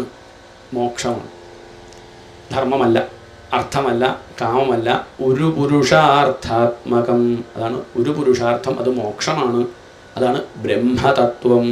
അതാണ് ബ്രഹ്മം. ഇതൊക്കെ വാക്കാണ്. ബ്രഹ്മം എന്ന് പറഞ്ഞാൽ എന്തെങ്കിലുമൊക്കെ പറയണ്ടേ? അപ്പം അത് പറയാൻ പറ്റാത്തത് കൊണ്ട് തൽക്കാലം ഇവിടെ ബ്രഹ്മം എന്ന് പറയുകയാണ്. ആ ബ്രഹ്മം, ആ അസ്പഷ്ടമായത് ഇവിടെ തത്താവത് ഭാതി സാക്ഷാത് ഗുരുപവനപുരേ ഹന്ത ഭാഗ്യം ജനാനാം. തത്താവത്, തത് എന്ന് പറഞ്ഞാൽ തത്വമസി. തത് എന്ന് പറഞ്ഞാൽ ബ്രഹ്മം എന്നർത്ഥം. ഉപനിഷത്തിൽ പുരാണങ്ങളിലൊക്കെ തത് എന്ന് പറഞ്ഞാൽ ഉടനെ അർത്ഥമെടുക്കണത് അത് ഈശ്വരനെ പറ്റിയാണ് പറഞ്ഞത്. തതെന്ന് പറഞ്ഞാൽ അതെന്ന് പറഞ്ഞാൽ എന്താ അർത്ഥം? അത് പറഞ്ഞാൽ ബ്രഹ്മം, ഈശ്വരൻ എന്നർത്ഥം കൂട്ടിക്കോളും. തത്താവത് ഭാതി, ആ അത് ഉപനിഷത്തിൽ പറഞ്ഞ ആ അത്, അല്ലെങ്കിൽ മറ്റു ശാസ്ത്രങ്ങളിൽ പറഞ്ഞ ആ ബ്രഹ്മം ദാ ഇവിടെ. താവത്ത് ഭാതി, ഭാതി പറ പ്രകാശിക്കുന്നു. എവിടെ? ഗുരുഭവനപുരേ, ഈ ഗുരുവായൂരിൽ. അവിടെ മാത്രമല്ല ഗുരുവായൂർ, ഇതും ഗുരുവായൂരാണ്. എന്താണ്? ഗുരുവും വായുവും ഉള്ള പുരമാണ് ഈ ശരീരം. ഇവിടെ ഇരിക്കുന്നുണ്ടാര്? ഗുരുഭവനപുരേ ഹന്ത. ഇവിടെ ഇരിക്കുന്നുണ്ടാ ഗുരുവായൂരപ്പൻ. പക്ഷേ പലരും അത് കാണുന്നില്ലല്ലോ. ഹന്ത എന്ന് പറഞ്ഞാൽ കഷ്ടം എന്നൊരർത്ഥമുണ്ട്. കഷ്ടം തന്നെ. ഇത്ര സുലഭമായിട്ട് ഈ ഗുരുവായൂരിൽ ഇരുന്നിട്ടും ഇത് കാണാതെ പോകുന്നല്ലോ മനുഷ്യർ. ആ വിഷമം കൊണ്ട് ഹന്ത എന്ന് പറയാം. പിന്നെ സന്തോഷം കൊണ്ട്, വലിയ സന്തോഷം ഉണ്ടാകുമ്പോൾ ഹന്ത പറയും. ഹന്ത ഭാഗ്യം ജനാനാം. ഇവിടെയുള്ളവരുടെ ഭാഗ്യം. ഇത്ര അടുത്ത് ആരെ കിട്ടി? ഈ ഭഗവാനെ കിട്ടിയില്ലേ? ഈ വേദങ്ങളിലൊക്കെ സ്തുതിക്കുന്ന ആ പരബ്രഹ്മം അത് നിർഗുണമാണ്, രൂപമില്ലാത്ത ആളാണ്. പക്ഷെ ആ രൂപമില്ലാത്ത ഭഗവാൻ ഇവിടെ എല്ലാവർക്കും കാണാൻ പാകത്തിന് ഗുരുവായൂരിൽ ശോഭിക്കുന്നുവല്ലോ. അടുത്ത ശ്ലോകം. ഏവം ദുർലഭ്യവസ്തുനി. ആദ്യം പറഞ്ഞ കാര്യം തന്നെ ഒന്നുകൂടി വിസ്തരിക്കുകയാണ്. ഏവം ദുർലഭ്യവസ്തുനി അപി. ദുർലഭ്യമായ വസ്തുവാണ്, പക്ഷേ സുലഭതയാ. ദുർലഭ്യമായ വസ്തു എങ്ങനെ സുലഭമായി എന്ന് പറയുന്നത്, അതൊക്കെ വിരോധാഭാസം പോലെ തോന്നില്ലേ, നമുക്ക് വിരുദ്ധമായിട്ട് തോന്നണില്ലേ? ദുർലഭമായ വസ്തു കിട്ടി, അതെ ദുർലഭമായിരുന്നു. നമുക്ക് നാരായണീയം ദുർലഭമല്ലായിരുന്നോ കുറച്ച് മുമ്പ്? അല്ലേ? അല്ല, എളുപ്പമായിരുന്നു. ആദ്യം ഇങ്ങനെ തന്നെ വായിച്ചു തുടങ്ങിയത്. വായിക്കണം, ആദ്യമായിട്ട് വായിക്കുമ്പോൾ അങ്ങനെ വായിക്കും. ആദ്യം വായിക്കുമ്പോൾ കേൾക്കണമായിരുന്നു എന്തായിരുന്നു കഥ. ഇപ്പം അങ്ങനെ കുറച്ചൊക്കെ അല്ലേ, അഭ്യാസം കൊണ്ട് ഭഗവാന്റെ കാരുണ്യം കൊണ്ട് കുറേ അഭ്യസിക്കുമ്പോൾ ഭഗവാന്റെ കാരുണ്യം ഉണ്ടാവും. അഭ്യസിക്കാത്ത ആൾക്ക് കാരുണ്യമൊന്നും ഉണ്ടാവില്ല കേട്ടോ. നമ്മൾ തങ്ങൻ്റെ മുകളിലേക്ക് ഇങ്ങനെ കയറാൻ ശ്രമിക്കണം. പകുതി വരെ നമുക്ക് കയറാൻ പറ്റുള്ളൂ. എത്ര വലിയ കേമനാണെങ്കിലും പകുതി വരെ കയറാൻ പറ്റുള്ളൂ, അത് ശ്രദ്ധിക്കണം. പിന്നെ അവിടെ ഇരുന്ന് അങ്ങനെ മുകളിലേക്ക് കയറാൻ പറ്റണില്ലല്ലോ, താഴത്തേക്ക് ചാടാനും വയ്യ, തലയുറ്റുന്നുണ്ട്, പകുതി എത്തി. ഇനിയിപ്പോൾ ഒറ്റ രക്ഷയുള്ളൂ, അവിടുന്ന് ഒരാൾ ഇങ്ങോട്ട് ഇറങ്ങി വരും തങ്ങമ്പിലേക്ക് കയറ്റാൻ. അതാണ് കൃപ, ഭഗവാന്റെ കാരുണ്യം. അതിനുവേണ്ടി തയ്യാറാവണം എന്നുള്ള വലിയ ഘടകമാണ്. നമ്മൾ താഴത്ത് നിന്നാൽ കയറാൻ പുറപ്പെട്ടില്ലെങ്കിൽ ആരും വരില്ല, ഇറങ്ങി വരുന്നില്ല. നമ്മൾ കയറാൻ പുറപ്പെട്ടാൽ മാത്രമേ ആരും ഇറങ്ങി വരുള്ളൂ. ആ ഈശ്വരൻ്റെ കൃപയ്ക്കും ഒരു പരിധിയുണ്ട്, അത് ആ തെങ്ങിൻ്റെ പകുതി വരെ വരുള്ളൂ. അതുവരെ നമ്മൾ പോയിക്കൊള്ളണം. ഇതൊന്നും മനസ്സിലാക്കാണ്ട് നമ്മൾ ഓരോന്ന്, അത് താൻ പാതി ദൈവം പാതി എന്നൊക്കെ പറയുന്നത് ഈ ഒരു ആശയമാണ്. അത് വെറുതെ ഇരിക്കുന്ന ഒരാൾക്ക് ഈശ്വരനെ കിട്ടുമൊന്നുമില്ല. മരത്തിന് തണലത്തിരിക്കുന്ന ആൾക്ക് മാത്രമേ, ചോട്ട് പോയ ആൾക്ക് മാത്രമേ തണൽ കിട്ടുള്ളൂ, അല്ലേ കിട്ടുള്ളൂ, അല്ലാണ്ട് വേറെ എന്തെങ്കിലും വഴിയുണ്ടോ? ആലിൻ്റെ ചുവട്ടിൽ പോയാൽ തണൽ കിട്ടും. ആ ആല് മോശക്കാരനാ പറഞ്ഞാൽ പറ്റുമോ? കണ്ടില്ലേ, ചോട്ട് പോയ ആൾക്ക് മാത്രമേ തണൽ കൊടുക്കുള്ളൂ, ദുഷ്ടൻ എന്ന് പറഞ്ഞാൽ അങ്ങനെ ഉണ്ടാവും. ആരുമരം പറയും എനിക്കതല്ലാണ്ട് എന്താ ചെയ്യാൻ പറ്റുക, ചോട്ടിൽ വരുന്നവർക്ക് തണൽ കൊടുക്കാനല്ലേ. ഗുരുവായൂരപ്പോട് ചോദിച്ചു നോക്കൂ, എന്താ ഗുരുവായൂരപ്പം എന്നെ എങ്ങനെയാക്കി, അങ്ങനെ തന്നെ കാണുന്നില്ലേ, എൻ്റെ കഷ്ടപ്പാടൊന്നും കാണുന്നില്ലേ? ഭഗവാൻ പറയും എന്നെ ആശ്രയിക്കാത്ത ഒരാൾക്ക് ഞാൻ എങ്ങനെയാ അപ്പം തണൽ കൊടുക്കുക? വിളക്കിന് ചോട്ട് പോയിക്കുന്ന ആൾക്ക് വെളിച്ചം കിട്ടും, വിട്ടു നിന്നാൽ വെളിച്ചം കിട്ടും, എന്നിട്ട് വിളക്കിന് കുറ്റം പറഞ്ഞാൽ എങ്ങനെ ഉണ്ടാവും? ഇതാണ് ഇപ്പോൾ നമ്മൾ ചെയ്യുന്നതൊക്കെ. 10 മിനിറ്റ് സമയം കിട്ടിയാലൊക്കെ ഭഗവാനെ പരാതി പറയും, ഞാൻ ഗുരുവായൂരപ്പം ഇങ്ങനെ ചെയ്യുമെന്ന് ഞാൻ വിചാരിച്ചില്ല, കാട്ടുകള്ളൻ ഇത്രയൊക്കെ വഴിപാട് കഴിച്ചിട്ട് ഇത്ര നാരായണീയം വായിച്ചു, ഇത്ര ഭാഗവതം വായിച്ചു, എന്നിട്ട് എന്നോട്. അപ്പോൾ അദ്ദേഹം ഇത്രയും കാലം ഇതൊക്കെ വായിച്ചത് ഇതൊക്കെ നേരമാണ് ഈ പ്രശ്നങ്ങളൊന്നും വരാണ്ടിരിക്കാനായിരുന്നു, അല്ലാണ്ട് ഭഗവാനോടുള്ള പ്രേമം കൊണ്ടൊന്നല്ല. തൻ്റെ കാര്യം കുഴപ്പമില്ലാണ്ട് കഴിച്ചു കൂട്ടണം. അതിനു വേണ്ടി കുറച്ച് ഗുരുവായൂരപ്പനെയും ഭജിച്ചു, കുറച്ച് രാഷ്ട്രീയക്കാരനെയും ഭജിച്ചു, പിന്നെ കുറച്ച് അവിടെ ഇവിടെയൊക്കെ ആയിട്ട് അങ്ങനെ തൻ്റെ കാര്യങ്ങൾ നടക്കണം. ഇത്ര സ്വാർത്ഥം വേറില്ല, അതാണ് വ്യത്യാസം. പിന്നെ എന്താ ഇപ്പോൾ പ്രതീക്ഷിക്കണോ? മരിക്കാണ്ടിരിക്കുന്നതാണോ? ഗുരുവായൂരപ്പനെ ഭജിച്ചാൽ മരിക്കാണ്ടിരിക്കുന്ന ആണോ? അങ്ങനെ ഉപ്പിട്ട മാങ്ങ പോലെ ഇങ്ങനെ അതാണോ? എന്താ ഇപ്പോൾ വിചാരിക്കണത്? ഗുരുവായൂരപ്പനെ ഭജിച്ചവർക്കൊക്കെ കാര്യം കഷ്ടമെന്നാണ് ഇപ്പം ഇതൊക്കെ വായിക്കുമ്പോൾ മനസ്സിലാവുന്നത്. പക്ഷെ ആ കഷ്ടത അവരറിയില്ല, അത്രയും അത് അവരറിയില്ല, അത് അവരെ ബാധിക്കില്ല. അതേ വേണ്ടു, അല്ലാതെ ഇപ്പോൾ ഇതൊക്കെ അങ്ങനെ മാറ്റാൻ വിചാരിക്കുക. ഈ പഞ്ചഭൂതങ്ങൾക്ക് മാറ്റം വരുമോ? നമ്മളിപ്പോൾ നാരായണീയം പഠിച്ചു കഴിഞ്ഞാൽ, ഭാഗവതം പഠിച്ചാൽ പ്രപഞ്ചം കണ്ട് മാറുക? ഇല്ലില്ല, പ്രപഞ്ചം മാറുകയല്ല, നമുക്കൊരു പുതിയ കണ്ണട കിട്ടും. അല്ലെങ്കിൽ ഇപ്പോട്ട മഞ്ഞ കണ്ണട ഒഴിവാക്കുക, അത്രയേ ഉള്ളൂ. കണ്ണട കണ്ട് മാറുമ്പോൾ ഒരു പ്രശ്നം ഈ ലോകത്തിലില്ല കേട്ടോ. ഞാൻ കരുതി എന്തൊക്കെയോ പ്രശ്നം ഉണ്ടെന്ന്. ഏവം ദുർലഭ്യ വസ്തുനി, ഇത്രയും കാലം എൻ്റെ അഹന്ത കൊണ്ട് എനിക്ക് ഈ വസ്തു ദുർലഭമായിരുന്നു. പക്ഷെ ഇപ്പം കുറച്ച് അഹന്ത നീങ്ങിയപ്പം എന്ത് കിട്ടുന്നുണ്ട്? സുലഭതയാ ഹസ്തലബ്ധേ, സുലഭമായിട്ട് ഇതിപ്പോൾ കൈ കിട്ടിയല്ലോ. ഇത്രയും നല്ലൊരു വസ്തു ഇവിടെ സുലഭമായിട്ട് കിട്ടിയിട്ട് എന്തുകൊണ്ട് എല്ലാവരും ഈ ഗുരുവായൂരപ്പനെ ആശ്രയിക്കുന്നില്ല? മേൽപ്പത്തൂരിൻ്റെ സങ്കടം ചിലപ്പോൾ നമുക്കങ്ങനെ തോന്നും.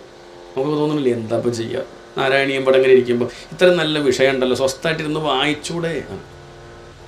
എന്നിട്ട് വായിക്കാണ്ട് സീരിയലും കണ്ടിരിക്കുന്ന അമ്മമാരെ കാണുമ്പോൾ നമുക്ക് തോന്നാറുണ്ട് കഷ്ടം തന്നെ, എന്താ ആ അമ്മമാർ എന്നെ നോക്കി ചോദിക്കുന്നുണ്ടാവും ചിലപ്പോൾ, ഇയാൾക്ക് ഇത് സീരിയൽ കണ്ടുവിടാ ഉണ്ണിക്ക് വെറുതെ ആവശ്യം, അതെ ഇത് കുറച്ച് ഞാൻ കണ്ടിരുന്ന എത്ര നന്ന്, അത് നിശ്ചയില്ല. ചിലപ്പോൾ അങ്ങനെ തോന്നാം, ഇത് തെറ്റൊന്നുമില്ല, ഓരോരുത്തരും ഓരോ ഭാവമല്ലേ. വരദൂഷണം പറഞ്ഞിരുന്ന എത്ര സുഖമുണ്ട്, ചെയ്തുകൂടെ? അതില്ല എന്ന് തോന്നാം, അതൊക്കെ പറയാൻ പറ്റില്ല. ഇതുപോലെ ചിലപ്പോൾ അതും ഒരു അഹന്തം കൊണ്ട് തോന്നാം കേട്ടോ. എല്ലാവരും നാരായണീയം വായിച്ചിരുന്നെങ്കിൽ ഇങ്ങനെ തോന്നില്ലേ, എല്ലാവരും ആ ഭഗവാനെ വഹിച്ചിരുന്നെങ്കിൽ എല്ലാവരും എത്ര നന്നായിരുന്നു, എല്ലാവരും അങ്ങനെ എന്നെല്ലാവരും സന്യസിച്ചിരുന്നെങ്കിൽ എത്ര നന്നായി. പിന്നെ അങ്ങനെയൊന്നും ഇല്ല എന്നർത്ഥം, അങ്ങനെയൊന്നുമില്ല. അപ്പം ഞാൻ വിചാരിച്ചാലിപ്പം നമുക്കിപ്പം മക്കളെ കൂട്ടി വരാൻ പറ്റുമോ? എന്നാൽ കൊണ്ടുവരുത്തൂ. ഇതിപ്പോൾ നമുക്ക് പറഞ്ഞു നോക്കാം, അത്രയേ പറ്റുള്ളൂ. അതല്ലാതെ ഇപ്പം അതൊന്നും സാധിക്കില്ല. നമ്മൾ നമ്മുടെ കാര്യം മാത്രമേ ആധ്യാത്മിക മേഖലയിൽ നോക്കാവൂ. അതാണ് ഒന്നാമത്തെ ക്ലാസ്. എന്താണ്? ഈ വിഷയത്തിൽ സ്വാർത്ഥനാവണം. നമ്മുടെ ഭർത്താവിനെ കൂട്ടി വരിക, ഭാര്യയെ കൂട്ടി, മക്കൾ ഉള്ള സ്വയം കൂടി ഇല്ലാണ്ടിയാവും.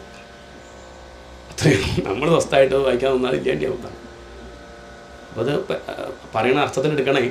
ഞാനീ പറയണതൊക്കെ ഇനിയിപ്പം തെറ്റിദ്ധരിക്കാൻ പാടില്ല. കുടുംബസമേതം വരണ്ടെന്നല്ല പറഞ്ഞത്. അങ്ങനെ ഒരു ഐക്യമുള്ളവരാണ്, ഇതിനോടൊക്കെ താല്പര്യമുള്ളവർ വെച്ചാൽ വന്നോളൂ. അതല്ലാതെ വാശി വേണ്ടെന്നർത്ഥം.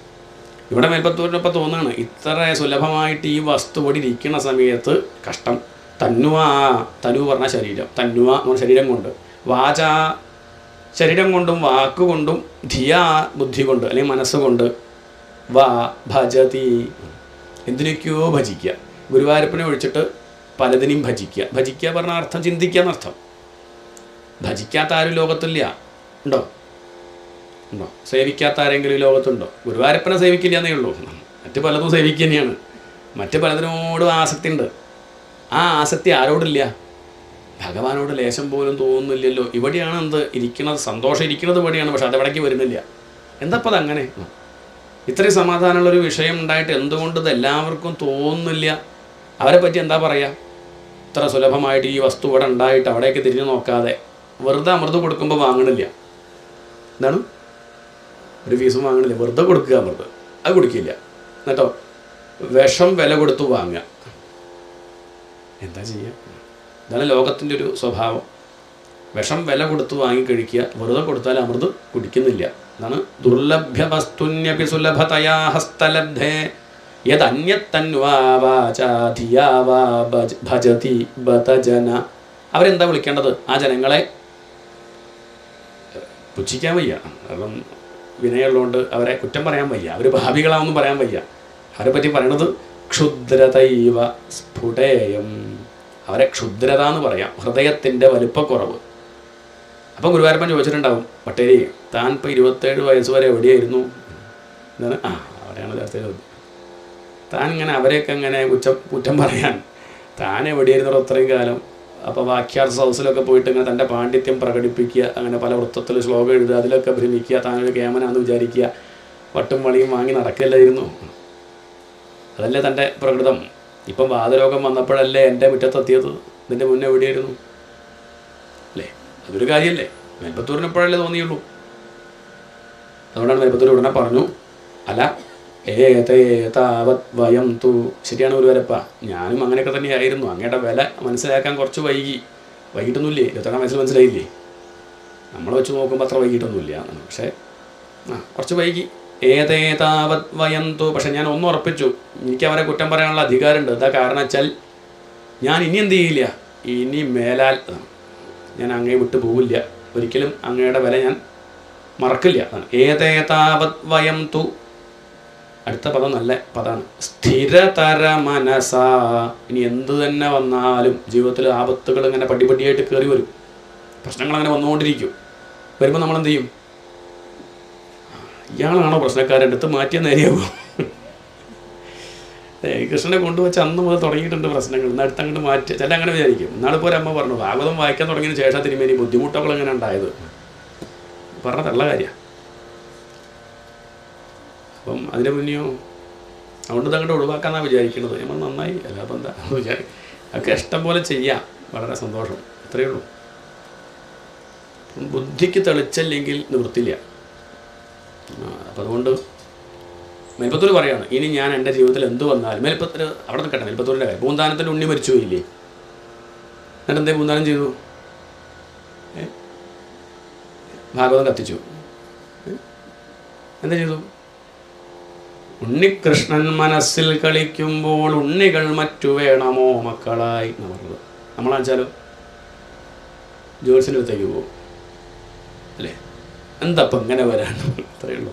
അദ്ദേഹം കണക്കാക്കി കഴിഞ്ഞു, അങ്ങ് എൻ്റെ ഉള്ളിൽ കളിക്കുമ്പോൾ പിന്നെ എനിക്ക് വേറെ ആവശ്യമില്ല. എനിക്ക് തോന്നി ഗുരുവായൂരപ്പ അങ്ങയോടുള്ള താല്പര്യത്തിനേക്കാൾ അധികം എനിക്ക് എൻ്റെ ഉണ്ണിയോട് താല്പര്യം ഉണ്ടെന്ന് അങ്ങേക്ക് തോന്നിയിട്ടുണ്ടല്ലേ. ഇങ്ങനെ പൂന്താനം വഷളായ ബുദ്ധിമുട്ടാണ് കിട്ടും. ഇപ്പോൾ പൂന്താനത്തിൻ്റെ ഭജനയൊക്കെ നിന്നിട്ടുണ്ട്. ഇങ്ങനെ കണ്ട് പോയാൽ അവസാന കാലത്ത് പെട്ടെന്ന് അയാൾ മരിക്കുക വേണ്ട, അയാൾക്ക് ആസക്തിയുള്ള വിഷയത്തെ ആദ്യം ഇങ്ങോട്ട് എടുത്തേക്കാന്ന് കരുതിയിട്ടുണ്ടാവും എന്ന് അദ്ദേഹം വിചാരിക്കുകയാണ്. അതാണ് വിവേകം. അതങ്ങനെയുള്ള സ്കൂളിൽ പഠിച്ചുകൊണ്ടാണ് ആദ്യം പഠിച്ചത് അങ്ങനെയാണ്. ആ മട്ടിൽ തൻ്റെ മനസ്സിനെ ശുദ്ധി ആക്കിയതുകൊണ്ട് അദ്ദേഹം അങ്ങനെ ചിന്തിച്ചു. നമ്മളാണെങ്കിൽ എന്താ ചെയ്യുക? അങ്ങനെ എന്തെങ്കിലുമൊക്കെ വിഷമം വന്നാൽ എന്താ ചെയ്യുക? നിർത്തില്ലേ? ഇല്ല, അത്രയേ ഉള്ളൂ. അതുകൊണ്ട് മേൽപ്പത്തൂർ പറയുകയാണ്, ഞാനിനി താവത് വയം തു സ്ഥിരതരമൻ. വയം എന്നാ പറഞ്ഞിട്ടോ, അഹം എന്നല്ല. കാരണം നമ്മുടെയും കൂടി കൂട്ടി ഇനി ഭാവിയിൽ നാരായണീയം വായിക്കുന്നവരെ കൂടി ഉൾപ്പെടുത്തി അദ്ദേഹം. ഇനി ഇതൊക്കെ മനസ്സിലാക്കിയ ഞങ്ങളെപ്പോലുള്ളവർ അങ്ങയുടെ മഹത്വം മനസ്സിലാക്കി കഴിഞ്ഞാൽ പിന്നെ ഒന്നിനും ആശ്രയിക്കില്ല. സ്ഥിരതര മനസ്സാന്ന് പറഞ്ഞാൽ അർത്ഥം കൃത്യമായിട്ട് അങ്ങയുടെ മഹത്വം മനസ്സിലാക്കി ഭഗവാന്റെ കൃപയെ പറ്റി അറിഞ്ഞ് ഈ ഒരു ഭഗവാന്റെ സ്വരൂപത്തെ അറിഞ്ഞ് വെറുതെ വായിക്കാനുള്ളതല്ല എന്നർത്ഥം. നാരായണീയ മത്സരമൊക്കെ ഉണ്ട്. ഇപ്പോൾ രണ്ട് മാതൃസമിതി മത്സരം എന്നിട്ട് മാർക്കിടുക, നാരായണീയം ആരാണ് നന്നായി വായിച്ചത്. പിന്നെ ഇവരാരെയും മാർക്കിടുക, എന്നിട്ട് സമ്മാനം കൊടുക്കുക. നാരായണീയം മത്സരിക്കാണ്ടിരിക്കാനാണ് ഇതൊക്കെ വായിക്കുന്നത്. ഇതാണ് മത്സരിക്കാൻ. വേറെ ഓട്ട മത്സരം വെച്ചോളൂ, തവളച്ചാട്ടം വയ്ക്കുക, മത്സരിക്കണം. അതായത് ഈ ജാതി ഭാഗവത മത്സരം കേൾക്കുമ്പോൾ ദേഷ്യം വരും. നോക്കി കേൾക്കുമ്പോൾ എന്താ ഈ മനസ്സിലാക്കണത് മനസ്സിലാവണില്ല. ഈ മത്സരം കൊണ്ട് എന്താ കാര്യം കേട്ടോ? എന്നിട്ടെന്താ ഇപ്പം നേട്ടം? ചിലതൊക്കെ ഫോട്ടോ ഒക്കെ അയച്ചു. തിരുമേനി എനിക്ക് 1ാം സ്ഥാനം കിട്ടി, തിരുമേനി ഒരു വല്യമ്മ അയച്ചു തന്നു. ആരാണിയും വായിച്ചിട്ട് 1ാം സ്ഥാനം കിട്ടി, നന്നായി കിട്ടി. പക്ഷെ അവരോട് പറയാൻ വയ്യ, ഗുരുവായൂരപ്പൻ്റെ കാരുണ്യം എന്ന് പറയാം. അല്ലാതെ ഇപ്പോൾ ഞാൻ തോന്നുന്നോട് ഇനി കൂടി ദേഷ്യമാവുന്നല്ലാതെ. ഇതിപ്പോൾ നമ്മൾ രഹസ്യമായിട്ട് പറയുകയാണ്, ഇത്ര ആൾക്കാരുള്ളൂ, മനസ്സിലാക്കണേ മനസ്സിലായിക്കോളൂ. മത്സരിച്ചും കൊണ്ടൊന്നും കാര്യമില്ല. മത്സരത്തിനൊക്കെ വേറെ എന്തെങ്കിലുമൊക്കെ മത്സരം വയ്ക്കാന്നല്ലാതെ ഇത് മത്സരം ഇല്ലേണ്ടിയൊക്കെ. ഈ മത്സരം കൊണ്ട് ഇങ്ങനെ കൂടി സ്വസ്ഥത നഷ്ടപ്പെടുന്നല്ലാതെ. അതുകൊണ്ട് ഇനി വേണ്ട, മത്സരിക്കാനൊന്നും ഞാനില്ല. ആദ്യം പറയണം, ആരാണ് ഈ മത്സരം എന്നാൽ ഞാൻ ഇല്ല കേട്ടോ. വെറുതെ ഇരുന്ന് വായിക്കാണെന്ന് വെച്ചാൽ വരാം, അല്ലാതെ അത് മത്സരിച്ചിട്ട് വേണ്ട. അങ്ങനെ മത്സരിച്ചപ്പോൾ നമുക്കെന്താ അങ്ങനെ തീരുമാനിക്കുക? യേശുദാസിൻ്റെ പാട്ടാണോ, എം ജി ശ്രീകുമാറിൻ്റെ പാട്ടാണോ, ജയചന്ദ്രൻ്റെ പാട്ടാണോ, ചിത്രയുടെ പാട്ടാണോ? എല്ലാവരുടെയായിട്ട് മത്സരിച്ചു. നമ്മൾ ആർക്കാ മാർക്ക് കൊടുക്കുക?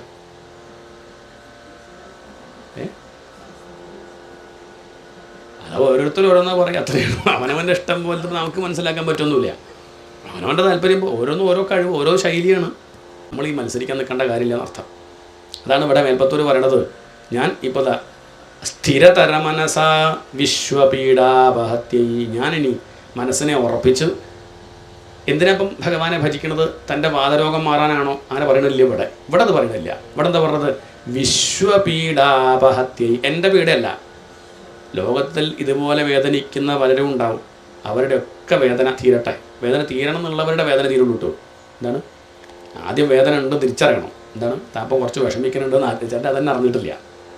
കുറേ കഴിയുമ്പോഴറിയാം. ചിലത് ജീവിതത്തിൻ്റെ സായാഹ്നത്തിലാവും പെട്ടതറിയാം. പാമ്പിൻ്റെ വായപ്പെട്ടത് കുറേ കഴിയുമ്പോഴേ അറിയണുള്ളൂ. ആദ്യമൊന്നും അറിയണില്ല. കുറച്ച് നേരത്തെ അറിഞ്ഞാൽ വളരെ നല്ലതാണ്.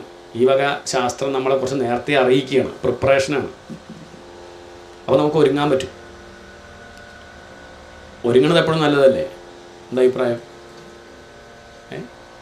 ഇല്ല, ഒരുങ്ങണമെന്നല്ല. ഇന്നിപ്പോൾ വരാൻ വേണ്ടി ഇന്നലെ ഒരുങ്ങിയില്ലേ? അങ്ങനത്തെ അമ്മയൊക്കെ രാവിലെ ഒരുങ്ങി. എന്നാൽ തന്നെ സെറ്റും കൊണ്ടൊക്കെ അമ്മയോട് പറഞ്ഞൊക്കെ നേരെയാക്കി വെച്ചൊക്കെ ഒരുക്കി വയ്ക്കുക, എടുത്ത് വയ്ക്കുക, നാളെ എടുക്കാൻ മറക്കുമോ നോക്കുക. അങ്ങനെ നല്ലതാണ്. ഒരുങ്ങണം നല്ലതാണ്. ഒരുങ്ങി വെച്ചാൽ എളുപ്പമുണ്ട്. ഒരുങ്ങിയില്ലെങ്കിൽ ഒരു പ്രയാസം ഉണ്ടാവും. അത്രയേ ഉള്ളൂ. പോണം എന്തായാലും. അപ്പം പിന്നെ ഒരുങ്ങണമല്ലേ നല്ലത്. സ്ഥിരതര മനസാ വിശ്വപീഡാപഹത്യൈ. വിശ്വത്തിൻ്റെ, ലോകത്തിൻ്റെ പീഡ, അതിനു വേണ്ടിയിട്ട് ഞാൻ അങ്ങയെ ആശ്രയിക്കുകയാണ്. അങ്ങ് എങ്ങനെയുള്ള ആളാണ്? നിശേഷാത്മാനമേനം. അങ്ങ് ഇവിടെ മാത്രമല്ല. പക്ഷെ എൻ്റെ ഈ കഴിവ് അത്രക്കില്ലാത്തതുകൊണ്ട് എനിക്ക് ഇവിടെ മാത്രമേ അങ്ങോട്ട് തോന്നുന്നുള്ളൂ ഇപ്പം. ഇതൊക്കെ അങ്ങോട്ട് കഴിയുമ്പോഴേക്കും 100 ദശകം ആകുമ്പോഴേക്കും എല്ലാ ദിക്കിലും അങ്ങയെ കാണാറാക്കണേ. നമുക്കിപ്പോഴും വാശി ഇവിടെ മാത്രമേ തോന്നാവൂന്ന. എനിക്ക് ഈ വിഗ്രഹത്തിൽ മാത്രമേ ഈശ്വരനെ കാണാൻ പറ്റാവൂ, വേറെ എവിടേക്ക് കാണാൻ ഇഷ്ടമല്ല. മേൽപ്പത്തിൽ അങ്ങനെയല്ല. ഇതാണ് ശരിക്കുള്ള ഭാവം. ഇപ്പം എൻ്റെ പരിമിതി കൊണ്ട് എനിക്ക് എവിടെയേ കാണാൻ പറ്റണുള്ളൂ? ഗുരുവായൂരിൽ മാത്രമേ കാണാൻ പറ്റൂ. ആണ് മാസം പോകുന്നുണ്ടല്ലോ. ഗുരുവായൂരിൽ മാത്രമേ. അവിടെ തൊട്ടടുത്ത അമ്പലമുണ്ട്, അവിടെ തോന്നുന്നില്ല. എന്താ ചെയ്യുക? അവിടെ തൊട്ടടുത്താ. അതിരിക്കണത് പോരാ, ഒരു ഉഷാറില്ല. മറ്റത് അവിടെ അവിടെയും ഇവിടെയൊക്കെ ഒരുപോലെ തന്നെയാണ്. നമ്മുടെ മനസ്സിൽ ഈ ഒരു ചിന്ത ഉണ്ടെങ്കിൽ ഗുരുവായൂർ പോകണ്ട പറഞ്ഞിട്ടില്ലേ? ഞാൻ അങ്ങനെ പറഞ്ഞു, ഞാൻ പോണ് കാണാൻ, നിങ്ങൾ കാണും. അപ്പോൾ പിന്നെ ചാളത്തിന് അവിടെ പോകണം വിചാരിക്കണ്ട. എനിക്ക് പക്ഷേ സംശയമൊന്നുമില്ല.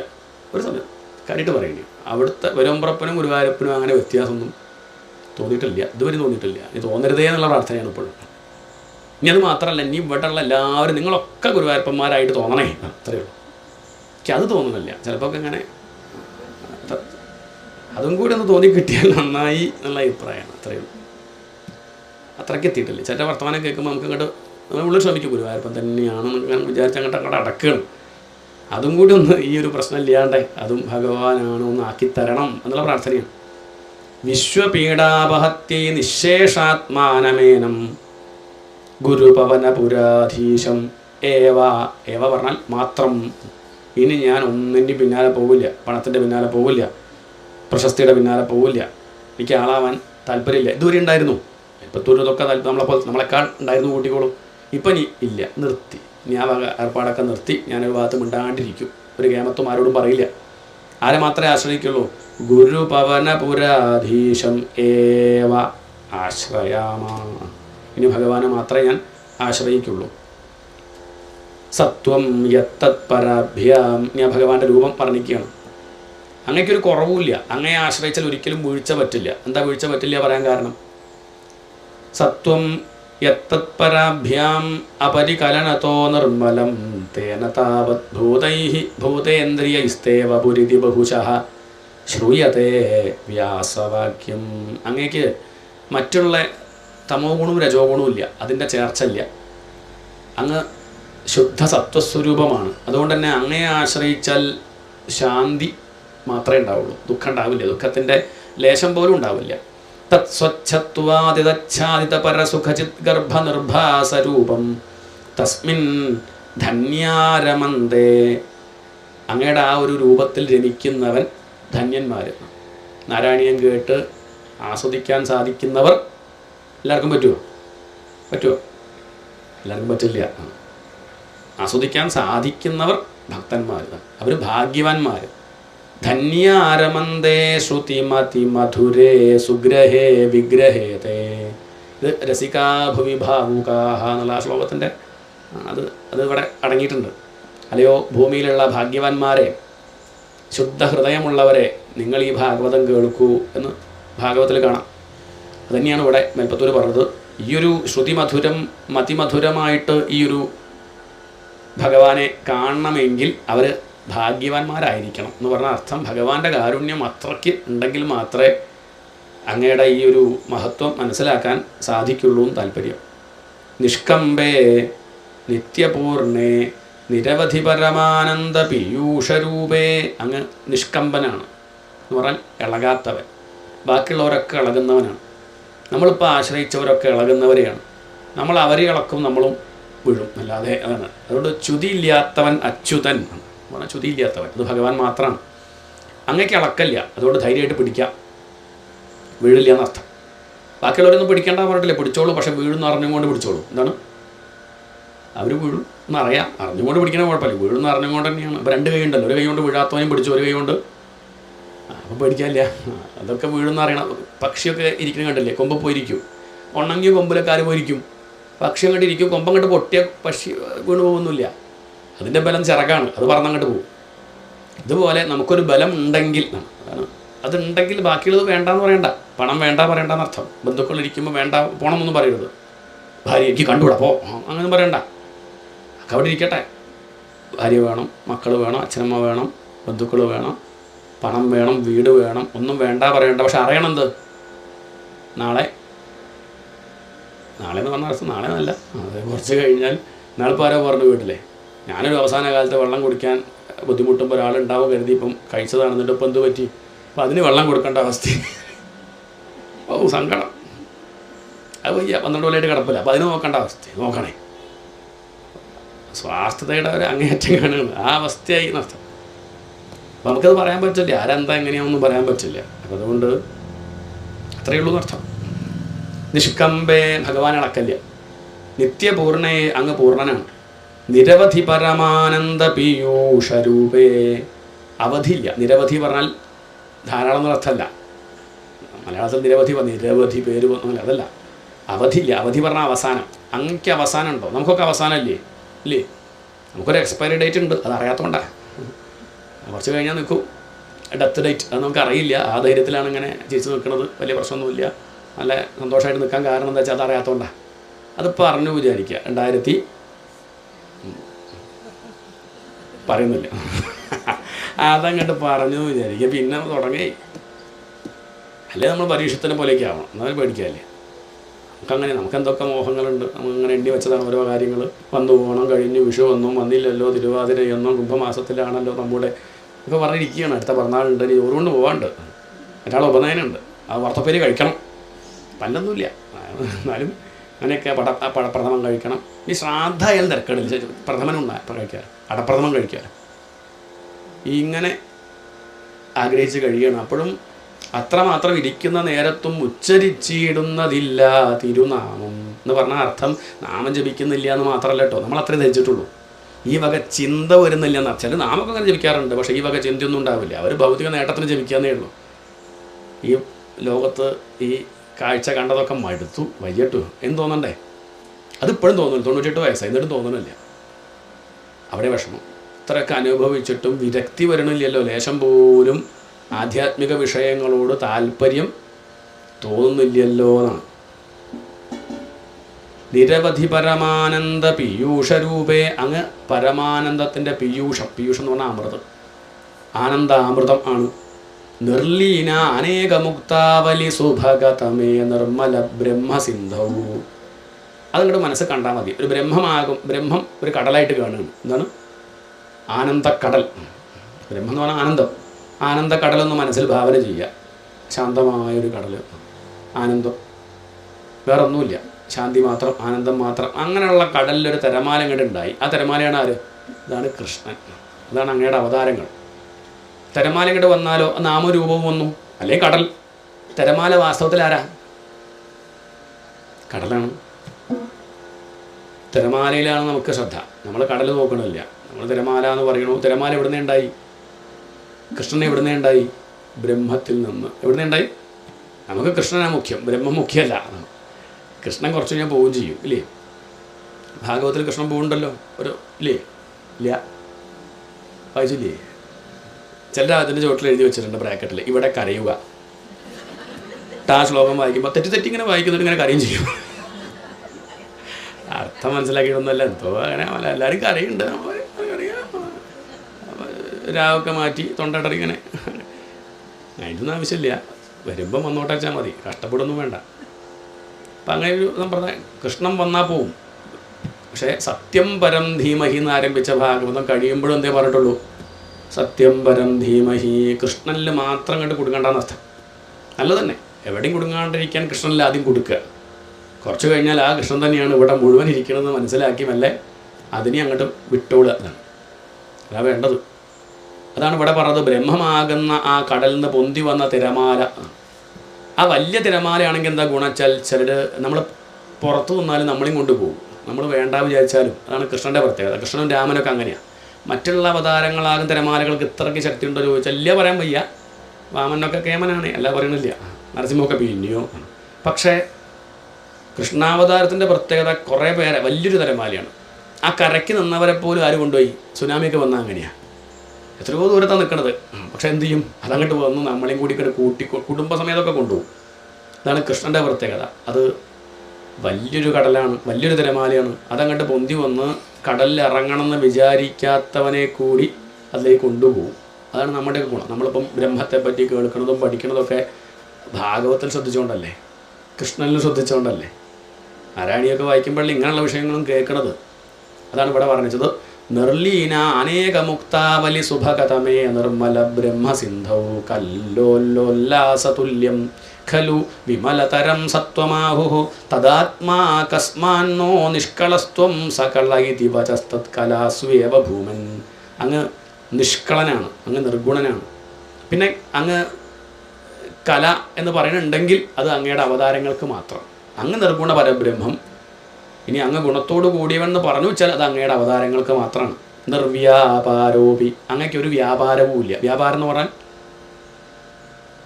ഞാൻ തന്നെ ചോദിക്കണമെന്ന് വെച്ചാലേ ഉത്തരം കേൾക്കാനല്ല, ഉറങ്ങാണ്ടിരിക്കാനാണ്.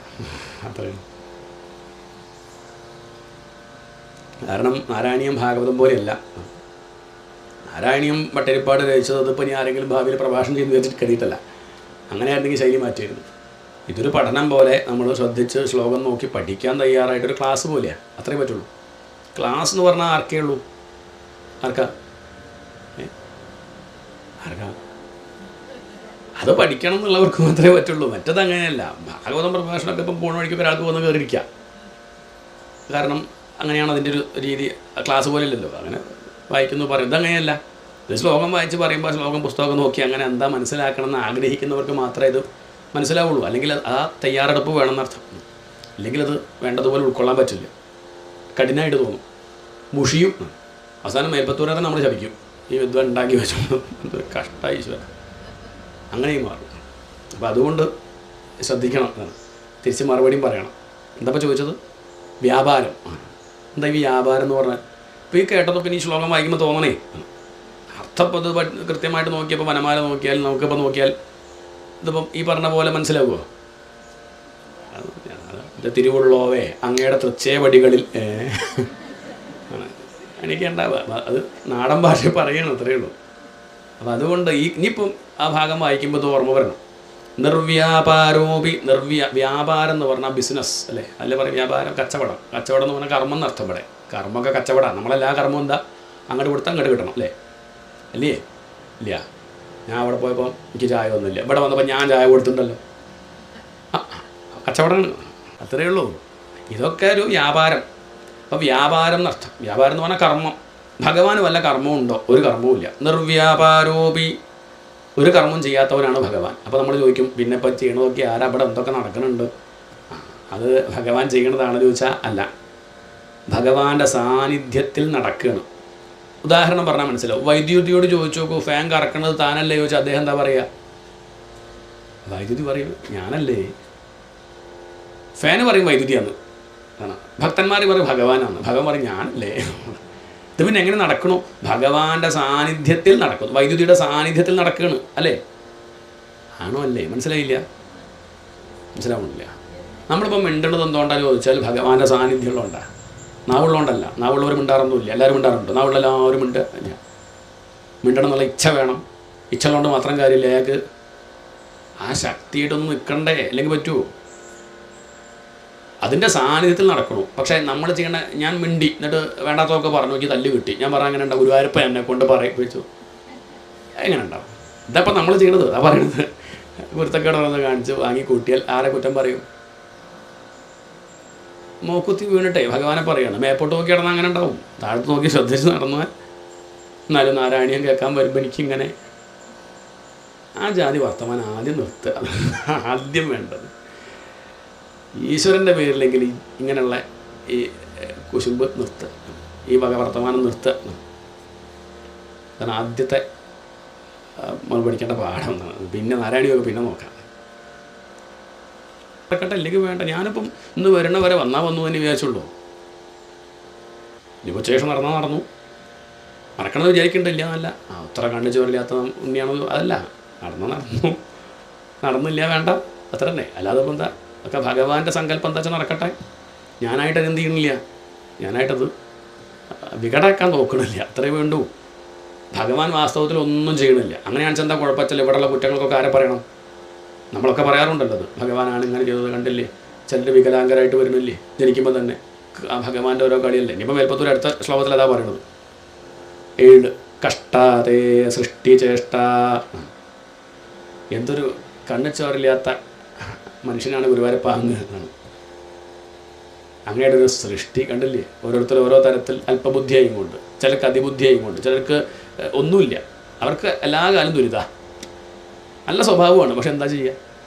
ജീവിക്കാൻ ഗതിയില്ല. മറ്റാൾക്ക് ദുഷ്ടന് ധാരാളം കൊടുക്കുന്നുണ്ട്. അയാൾ അമ്പലത്തിലും പോകില്ല, ഒന്നുമില്ല. എന്നാൽ അയാൾക്ക് ധാരാളം കൊടുത്ത് അങ്ങനെ നോക്കുന്നുണ്ടല്ലോ. കഷ്ടാതേ സൃഷ്ടിചേഷ്ട. എത്ര തരത്തിലുള്ള വേദനകളുണ്ടെന്ന് മെഡിക്കൽ കോളേജിലൊക്കെ പോയി നോക്കും. ഓരോ വാർഡിലൊന്ന് കയറി ഇറങ്ങും. എന്തെല്ലാം തരത്തിൽ എന്തൊക്കെ ക്ലേശങ്ങൾ അനുഭവിക്കുന്നുണ്ട്. അങ്ങ് ഇങ്ങനെയൊരു ദുഷ്ടനാണെന്ന് വിചാരിച്ചില്ല. ബഹുതരഭവഖേദാവഹ. അങ്ങക്ക് ഈ ദുഃഖമൊന്നുമില്ലേ? ഇവരൊക്കെ കരയണത് കാണുമ്പോൾ, വിഷമിക്കുന്നത് കാണുമ്പോൾ അങ്ങക്ക് എന്താ ലേശം പോലും അലിവ് തോന്നാത്തത്? ഗുരുവായൂരപ്പനാകെ പേടിച്ചു. ഇയാളിപ്പോൾ എന്താ പറയാൻ പോകുന്നത്?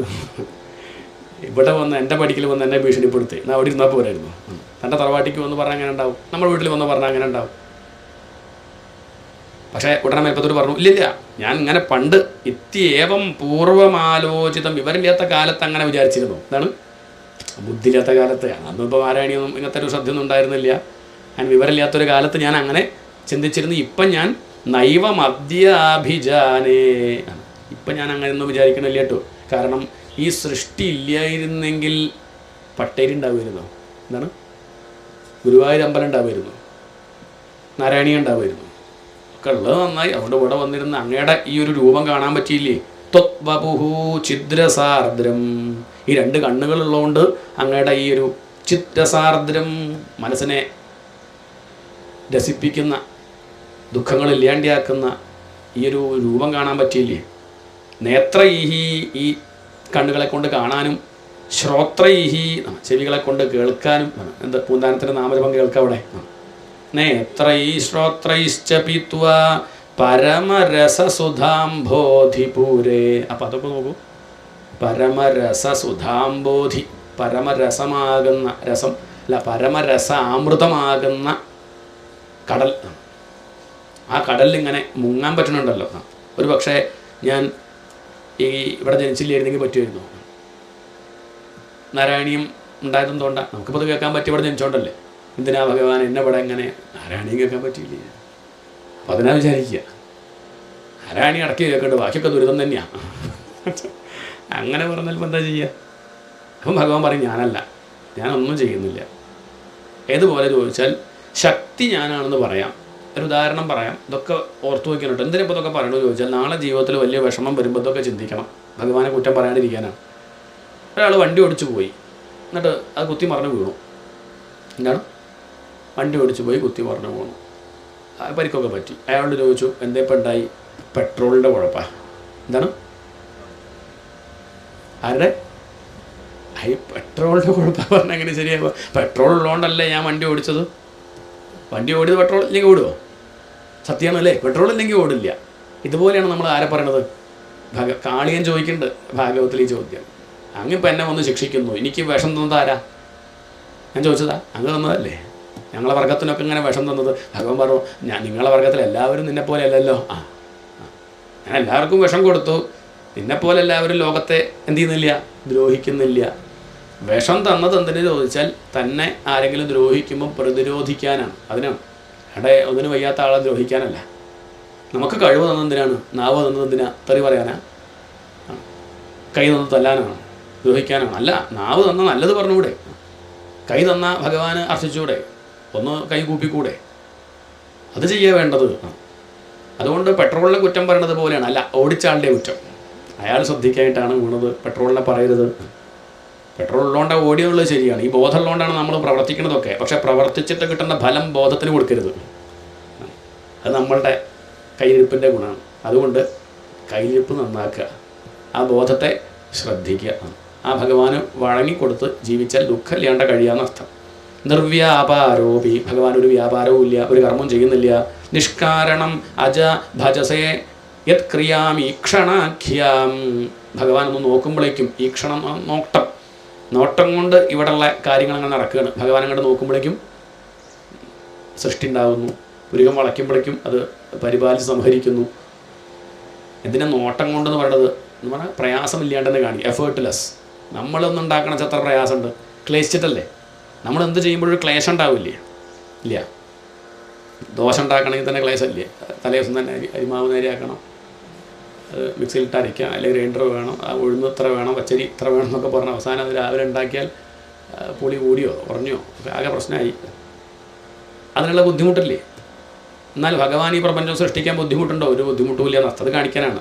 ഈ ക്ഷണാഖ്യാം ഭഗവാൻ എന്ന് നോക്കുമ്പോഴേക്കും ഇവിടെ കാര്യങ്ങളൊക്കെ ഭംഗിയിൽ നടക്കുന്നു. ഏതുപോലെ ചോദിച്ചാൽ ഉദാഹരണമായിട്ട് പറയും, ഒരു ഗൃഹസ്ഥൻ പ്രത്യേകിച്ചൊന്നും ചെയ്യാറില്ല. അദ്ദേഹം തൻ്റെ പത്നിയെ നോക്കുമ്പോഴേക്കും അവൾ എണീക്കും. നേരോ പാത്രം കഴുകും, ഭക്ഷണം ഉണ്ടാക്കുന്നു, വൃത്തിയാക്കുന്നു, മക്കളെ ഉണർത്തുന്നു, അവർക്ക് ഭക്ഷണം കൊടുക്കുന്നു, അവരെയൊക്കെ സ്കൂളിലേക്ക് പറഞ്ഞയക്കുന്നു, ഭർത്താവിന് പോകേണ്ട കാര്യങ്ങളൊക്കെ ഒരുക്കുന്നു, നേരെയാക്കുന്നു, ഒക്കെ ചെയ്യുന്നു. വൈകുന്നേരം കുട്ടികൾ വരുമ്പോഴേക്കും ഷോപ്പിംഗ് കഴിഞ്ഞ് പച്ചക്കറിയൊക്കെ വാങ്ങി വന്ന് വൈകുന്നേരം വന്ന് അവർക്ക് എന്തെങ്കിലും കൊടുക്കണ്ടേ ഒക്കെ കൊടുക്കുന്നു. രാത്രി ആയി കഴിഞ്ഞാൽ എല്ലാം കഴിഞ്ഞ് ആ പത്നി എവിടെ വന്ന് കിടക്കും? ആ ഭർത്താവിനടുത്ത് കിടക്കും. അവക്ക് ഇതൊക്കെ ചെയ്യാനുള്ള ശക്തി എവിടുന്ന് കിട്ടി? ഈക്ഷണാഖ്യം. അപ്പുറത്ത് അനന്തപത്മനാഭം കിടക്കുന്നത് കൊണ്ടാണ് ഈ മഹാലക്ഷ്മി പ്രവർത്തിച്ചത്. ലക്ഷ്മിയോട് ചോദിച്ചു, എങ്ങനെ ഇവരെയൊക്കെ നോക്കണതൊക്കെ ചെയ്യണത് എങ്ങനെയാണ്? ഒക്കെ മൂപ്പരെ ആ നോട്ടം കൊണ്ടാണ്. അത്രയേ ഉള്ളൂ. എന്നാൽ അദ്ദേഹം എന്ത് ചെയ്തു? അനന്തപത്മനാഭൻ കിടക്കുക മാത്രമേ ഉള്ളൂ, ഒന്നും ചെയ്യില്ല. അവിടെ ഇങ്ങനെ കിടക്കും, ഒന്നും ചെയ്യില്ല. പക്ഷേ അയാൾ അവിടെ ഇരിക്കുന്നത് കൊണ്ടാണ് ചേട്ടൊക്കെ വല്ലാണ്ട് കുറ്റം പറയുന്നവരൊക്കെ പോകുന്നത്. ബട്ട് അയാളില്ലെങ്കിൽ കാണാം, അതാ ഒന്നും സഹായിക്കും, മിറ്റടിച്ച് വരില്ല, പാത്രം കഴുകില്ല, ആയിക്കോട്ടെ, ആയിക്കോട്ടെ, അതൊക്കെ ശരി തന്നെ, അതൊക്കെ ശരി തന്നെ. പോയാൽ അറിയും, ഇവരറിയും പോയി കഴിഞ്ഞാൽ. അയാളുടെ ശക്തി കൊണ്ടാണ് ഇവിടെ നടക്കുന്നതൊക്കെ. ഇതുപോലെ ഒന്നും ചെയ്യണില്ല തോന്നും. അല്ലല്ല, ഒരാവശ്യം വരട്ടെ, പ്രവർത്തിക്കേണ്ട സ്ഥലത്ത് അദ്ദേഹം കൃത്യമായിട്ട് പ്രവർത്തിക്കും. ഇപ്പം അദ്ദേഹത്തിന് നോട്ടം കൊണ്ടാണ് ഇവിടെ നടക്കുന്നത്. ഇതുപോലെ ആ ഭഗവാൻ ഗുരുവായൂരപ്പ അങ്ങ് നോട്ടം കൊണ്ട് ഈ കാണുന്നതിനൊക്കെ ഒരു പ്രയാസവും ഇല്ലാണ്ട് സൃഷ്ടിച്ച് പരിപാലിച്ച് സംഹരിക്കുന്നുവല്ലോ. വിവരമില്ലാണ്ടിരിക്കുമ്പോൾ നമുക്ക് ചിലതൊക്കെ തെറ്റ് തോന്നും. ഇവിടെ നടക്കുന്നതൊക്കെ തെറ്റാണ്, കഷ്ടമാണെന്നൊക്കെ തോന്നും. അത് വിവരമില്ലാത്തതുകൊണ്ടാണ്. ഇതൊക്കെ കലികാലം, അതാണ് പ്രശ്നം. കണ്ടില്ലേ? എന്നാൽ ത്രേതായുഗത്തിലൊക്കെ പ്രശ്നം ഉണ്ടായില്ല. ദ്വാപരയുഗത്തിൽ നല്ല നല്ല രാവണനൊക്കെ എവിടെ കലികാലത്താണ്? കംസൻ ഏത് കാലത്താ? എല്ലാ കാലത്തും ഈ പ്രശ്നങ്ങളൊക്കെ ഉണ്ടായിട്ടുണ്ട്. അത്രയൊന്നും പ്രശ്നം ഇവിടെ ഉണ്ടായിട്ടില്ല. അത്രയേ ഉള്ളൂ. ഇതൊക്കെ എല്ലാ കാലത്തും ഉണ്ടാവും. ഇനിയിപ്പോൾ ഏത് ഗുരുവായൂരപ്പൻ വന്നാലും ഒന്ന് പോയില്ലേ ഗുരുവായൂരപ്പൻ കേട്ടോ? എന്നാൽ പല പറയും ഗുരുവായൂരിലൊക്കെ ഇപ്പം എന്താ കഥ, ശബരിമലയിൽ എന്താ കഥ, ഈ അയ്യപ്പനും അല്ലേ? ഇതൊക്കെ നമ്മൾ നാളെ ഒരാൾ പറയും ഗുരുവായൂരിലൊക്കെ കച്ചവടമാണ് പറയും. ഗുരുവായൂരിലൊക്കെ കച്ചവടമാണ് തിരുമേനി. കച്ചവടം കാണാൻ മുട്ടായിത്തെരുവ് പോയാൽ മതി. ഗുരുവായൂർ പോണത് ഗുരുവായൂരപ്പനെ കാണാൻ കണ്ട് പോരാന്നല്ലാതെ കച്ചവടം കാണാൻ അവിടെ പോയിരിക്കണോ? നമ്മുടെ ദൃഷ്ടിക്കനുസരിച്ചാണ് നമ്മൾ കാണുക, നമ്മുടെ സങ്കല്പത്തിനനുസരിച്ചാണ് നമ്മൾ കാണുക. നല്ലത് കാണാൻ നോക്കിയാൽ നല്ലതേ കാണുള്ളൂ. കച്ചവടം കാണാൻ പോയാൽ എവിടെ പോയാലും കച്ചവടം തന്നെയാണ് കാണുക. നമ്മളെന്ത് കാണാൻ തീരുമാനിക്കുക. നമ്മൾ പലതും അങ്ങാടിയിൽ വാങ്ങാൻ വെച്ചിട്ടുണ്ടാവും. നമ്മളെന്താ വാങ്ങുക? എല്ലാം വാങ്ങുമോ? വെച്ചതൊക്കെ വാങ്ങുമോ? നമുക്ക് വേണ്ടത് വാങ്ങി പോരാ, അത്രയേ ഉള്ളൂ. ശരിക്കും അങ്ങോട്ട് നോക്കിയാൽ നമുക്ക് തോന്നും ഭഗവാൻ കൃഷ്ണൻ അവതരിക്കുന്നതിൻ്റെ മുമ്പ് അത്ര പ്രശ്നം ഉണ്ടായിരുന്നില്ല. എന്താണ്? അല്ല, വെറുതെ ആലോചിച്ചു. അതിലധികം പ്രശ്നങ്ങളാണ് ഭഗവാൻ അവതരിച്ചതിന് ശേഷം ഉണ്ടായത് എന്ന് പറഞ്ഞ അർത്ഥം ഇതൊന്നും ഇല്ലാണ്ടാക്കേണ്ട ബാധ്യതയൊന്നും ആർക്കില്ല, ഭഗവാനില്ല. അത് ചെയ്യില്ല. ഭഗവാൻ പറയണത് എന്താ വെച്ചാൽ എന്നെ നോക്കൂ. എൻ്റെ മക്കൾ ആദ്യം എന്താ? കൃഷ്ണ മക്കളൊക്കെ എങ്ങനെയായിരുന്നു? മിടുക്കന്മാരായിരുന്നു. ഭാഗവതനോട് നല്ല ശ്രദ്ധ. അങ്ങനെ നമ്മൾ വിചാരിച്ചത്. ഗാന്ധിജിയുടെ മകൻ എങ്ങനെയായിരുന്നു? എല്ലാ മക്കളുടെ കാര്യമല്ല, ഒരാളുടെ കാര്യം അദ്ദേഹം തന്നെ പറയുന്നുണ്ട്. വായിച്ചു നോക്കുക. വലിയ ബ്രിട്ടനെ മുന്നിൽ നിർത്തിയ ആളാണ്, മുട്ടുമടക്കിയ ആളാണ്. അയാളുടെ മകനെ നോക്കാൻ പറ്റിയില്ല എന്നർത്ഥം. എന്ന് പറഞ്ഞാൽ അർത്ഥം എന്താ വെച്ചാൽ ചിലരൊക്കെ പറയാറുണ്ട് അയാൾ അങ്ങനെയാണ്, അയാളെ മകൻ അങ്ങനെ. അത് ഒന്നും ചെയ്യാൻ പറ്റില്ല. അതാ പറഞ്ഞത്. ഈ ഒരു വിഷയത്തിൽ നമുക്ക് നമ്മളെ കാര്യം മാത്രം നോക്കാനേ പറ്റുള്ളൂ, വേറെ ഒന്നും ചെയ്യാൻ സാധിക്കില്ല. ഭഗവാൻ പറഞ്ഞത് ഞാൻ എൻ്റെ കാര്യം നോക്കി സമാധാനമായിട്ടിരിക്കുകയാണ്. മക്കൾ തമ്മിൽ തല്ലുമ്പോൾ നിങ്ങൾ എന്നെ ശ്രദ്ധിച്ചു. ഒരു കുലുക്കാർക്കുണ്ടായില്ല, എനിക്കുണ്ടായി. നിങ്ങൾക്കോ?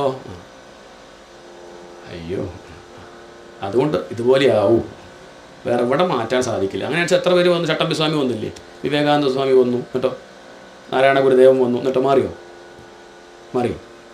ആകെ ഇങ്ങോട്ട് കേരളം മാറിയോ? എന്ത് മാറുക? ഒന്നുകൂടി അങ്ങനെ പറയുന്നില്ല. എന്ത് മാറേണ്ടവൻ മാറും. അതൊക്കെ വായിച്ച് ആ ഒരു ആശയം ഉൾക്കൊണ്ടവർക്കൊക്കെ എല്ലാ കാലത്തും സുഖം തന്നെയാണ്. അവർ സ്വസ്ഥമായിട്ട് മാറി എവിടെയെങ്കിലും മൂലക്കിലിരിക്കുന്നുണ്ടാവും, ശാന്തമായിട്ട്, ഒരു പ്രശ്നവുമില്ല. അതാണ് മുഖ്യം. അങ്ങയുടെ രൂപം എങ്ങനെയുള്ളതാണ്? തത്തേ പ്രത്യഗ്രധാരാധരലളിതകളായാവലീ കേളികാരം ലാവണ്യസ്യൈകസാരം സുഹൃത് ജനദൃശാം പൂർണ്ണ പുണ്യാവതാരം. പൂർണ്ണമാണ്, പുണ്യാവതാരമാണ്. ഇപ്പോൾ ഒന്ന് ചുരുക്കി പറഞ്ഞു. ഇനിയിപ്പോൾ അടുത്ത അധ്യായത്തിൽ അടുത്ത ദശകത്തിൽ വിസ്തരിച്ച് തന്നെ അങ്ങയുടെ രൂപം. ഇതിപ്പോൾ ലേശം ഗുരുവായൂരപ്പൻ കേട്ടു, അപ്പോൾ അദ്ദേഹത്തിന് മോഹം തോന്നി അത്രേ. ഇതുപോലെ ഒരു ശ്ലോകത്തിൽ അങ്ങോട്ട് തീർക്കുക. ഒന്ന് നല്ലോണം കണ്ട് വിസ്തരിച്ചു. നമ്മൾ 10 ശ്ലോകം. അങ്ങനെയാണ് സൂര്യസ്പർദ്ധി കിരീടം എന്ന് ആരംഭിക്കുന്നത്. ലക്ഷ്മീ നിശങ്കലീലാ നിലയനമൃതസ്യന്ത സന്തോഹമന്തസിഞ്ചത് സഞ്ചിന്തകാരാം സിഞ്ചത് സഞ്ചിന്തകാനാം വപുരനുകലയേ മാരുതാകാരനാഥ. ലക്ഷ്മിയുടെ കളിസ്ഥലം. അങ്ങനെയുള്ള അങ്ങയുടെ ആ രൂപം. ലക്ഷ്മിക്കൊരു പരിഭ്രമമില്ലാണ്ടിരിക്കാം. കാരണം ലക്ഷ്മിക്ക് പേടിക്കണ്ട. ഭഗവാൻ എന്ത് ചെയ്യില്ല? ദ്രോഹിക്കില്ല. നമ്മളോ? ലക്ഷ്മി ചൂഷണം ചെയ്യും. ലക്ഷ്മിക്ക് പേടിക്കാണ്ടിരിക്കാം. കാരണം ലക്ഷ്മി ഭഗവാനെയാണ് ആശ്രയിക്കുന്നത്. ഭഗവാൻ ആരെ ആശ്രയിക്കുന്നില്ല? നമ്മളോ? ലക്ഷ്മി നമ്മളെ ആശ്രയിക്കുക. നമ്മൾ ലക്ഷ്മിയെ ആശ്രയിക്കുക. അടുത്തില്ലാണ്ട വയ്യട്ടോ പറഞ്ഞ് നമ്മളങ്ങനെ കരുതി ശ്രദ്ധിച്ച് നോക്കി. വിഷ്ണു ഭഗവാൻ ലക്ഷ്മിയുടെ പിന്നാലെ പോവല്ല, ലക്ഷ്മി വിഷ്ണു ഭഗവാന്റെ പിന്നാലെ പോവുക. ഒന്ന് എന്നെ സ്വീകരിക്കുമോ, എന്നെ മൈൻഡ് ചെയ്യുമോ, എന്നെ കൂടെ നിർത്തുമോ എന്ന് പറഞ്ഞ് പിന്നാലെ പോവുകയാണ്. അല്ലെങ്കിൽ മഹാത്മാക്കളുടെ കഥയൊക്കെ അങ്ങനെയാണ്. അവർ പണത്തിൻ്റെ പിന്നാലെ കൂടല്ല, പണം അവരുടെ പിന്നാലെ. പ്ലീസ് ഞാൻ ഒന്നിരുന്നോട്ടെ, വേണ്ട പറയരുത്, ഞാൻ കൂടെ നിൽക്കട്ടെ എന്ന് പറഞ്ഞ് പിന്നാലെ പോവുകയാണ്. അതാണ് ഇവിടെ വർണ്ണിച്ചത്. ഇനി ഭഗവാന്റെ മഹിമ. നമ്രാണാം സന്നിധത്സേ സതതമപി പുരസ്തൈരനഭ്യർത്ഥിതാനഭ്യർത്ഥാൻ കാമാനരസ്രം വിതരസി, അല്ലെങ്കിൽ വിതരതി. രണ്ടുണ്ട്, രണ്ടും ശരിയാണ്. ചില പുസ്തകത്തിൽ അങ്ങനെ കാണും.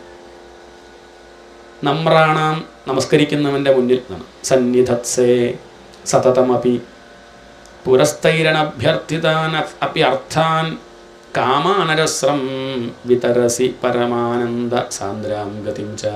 നമസ്കരിക്കുന്നവൻ്റെ മുന്നിലേക്ക് ഓടിച്ചെല്ലുന്നവൻ, അത്രയേ ഉള്ളൂ. ഗുരുവായൂരപ്പനെ അവിടെ പോയി നമസ്കരിക്കണം നിർബന്ധമില്ല. ഇവിടെ അങ്ങോട്ട് നമസ്കരിച്ചാൽ ആരും ഓടി വരും.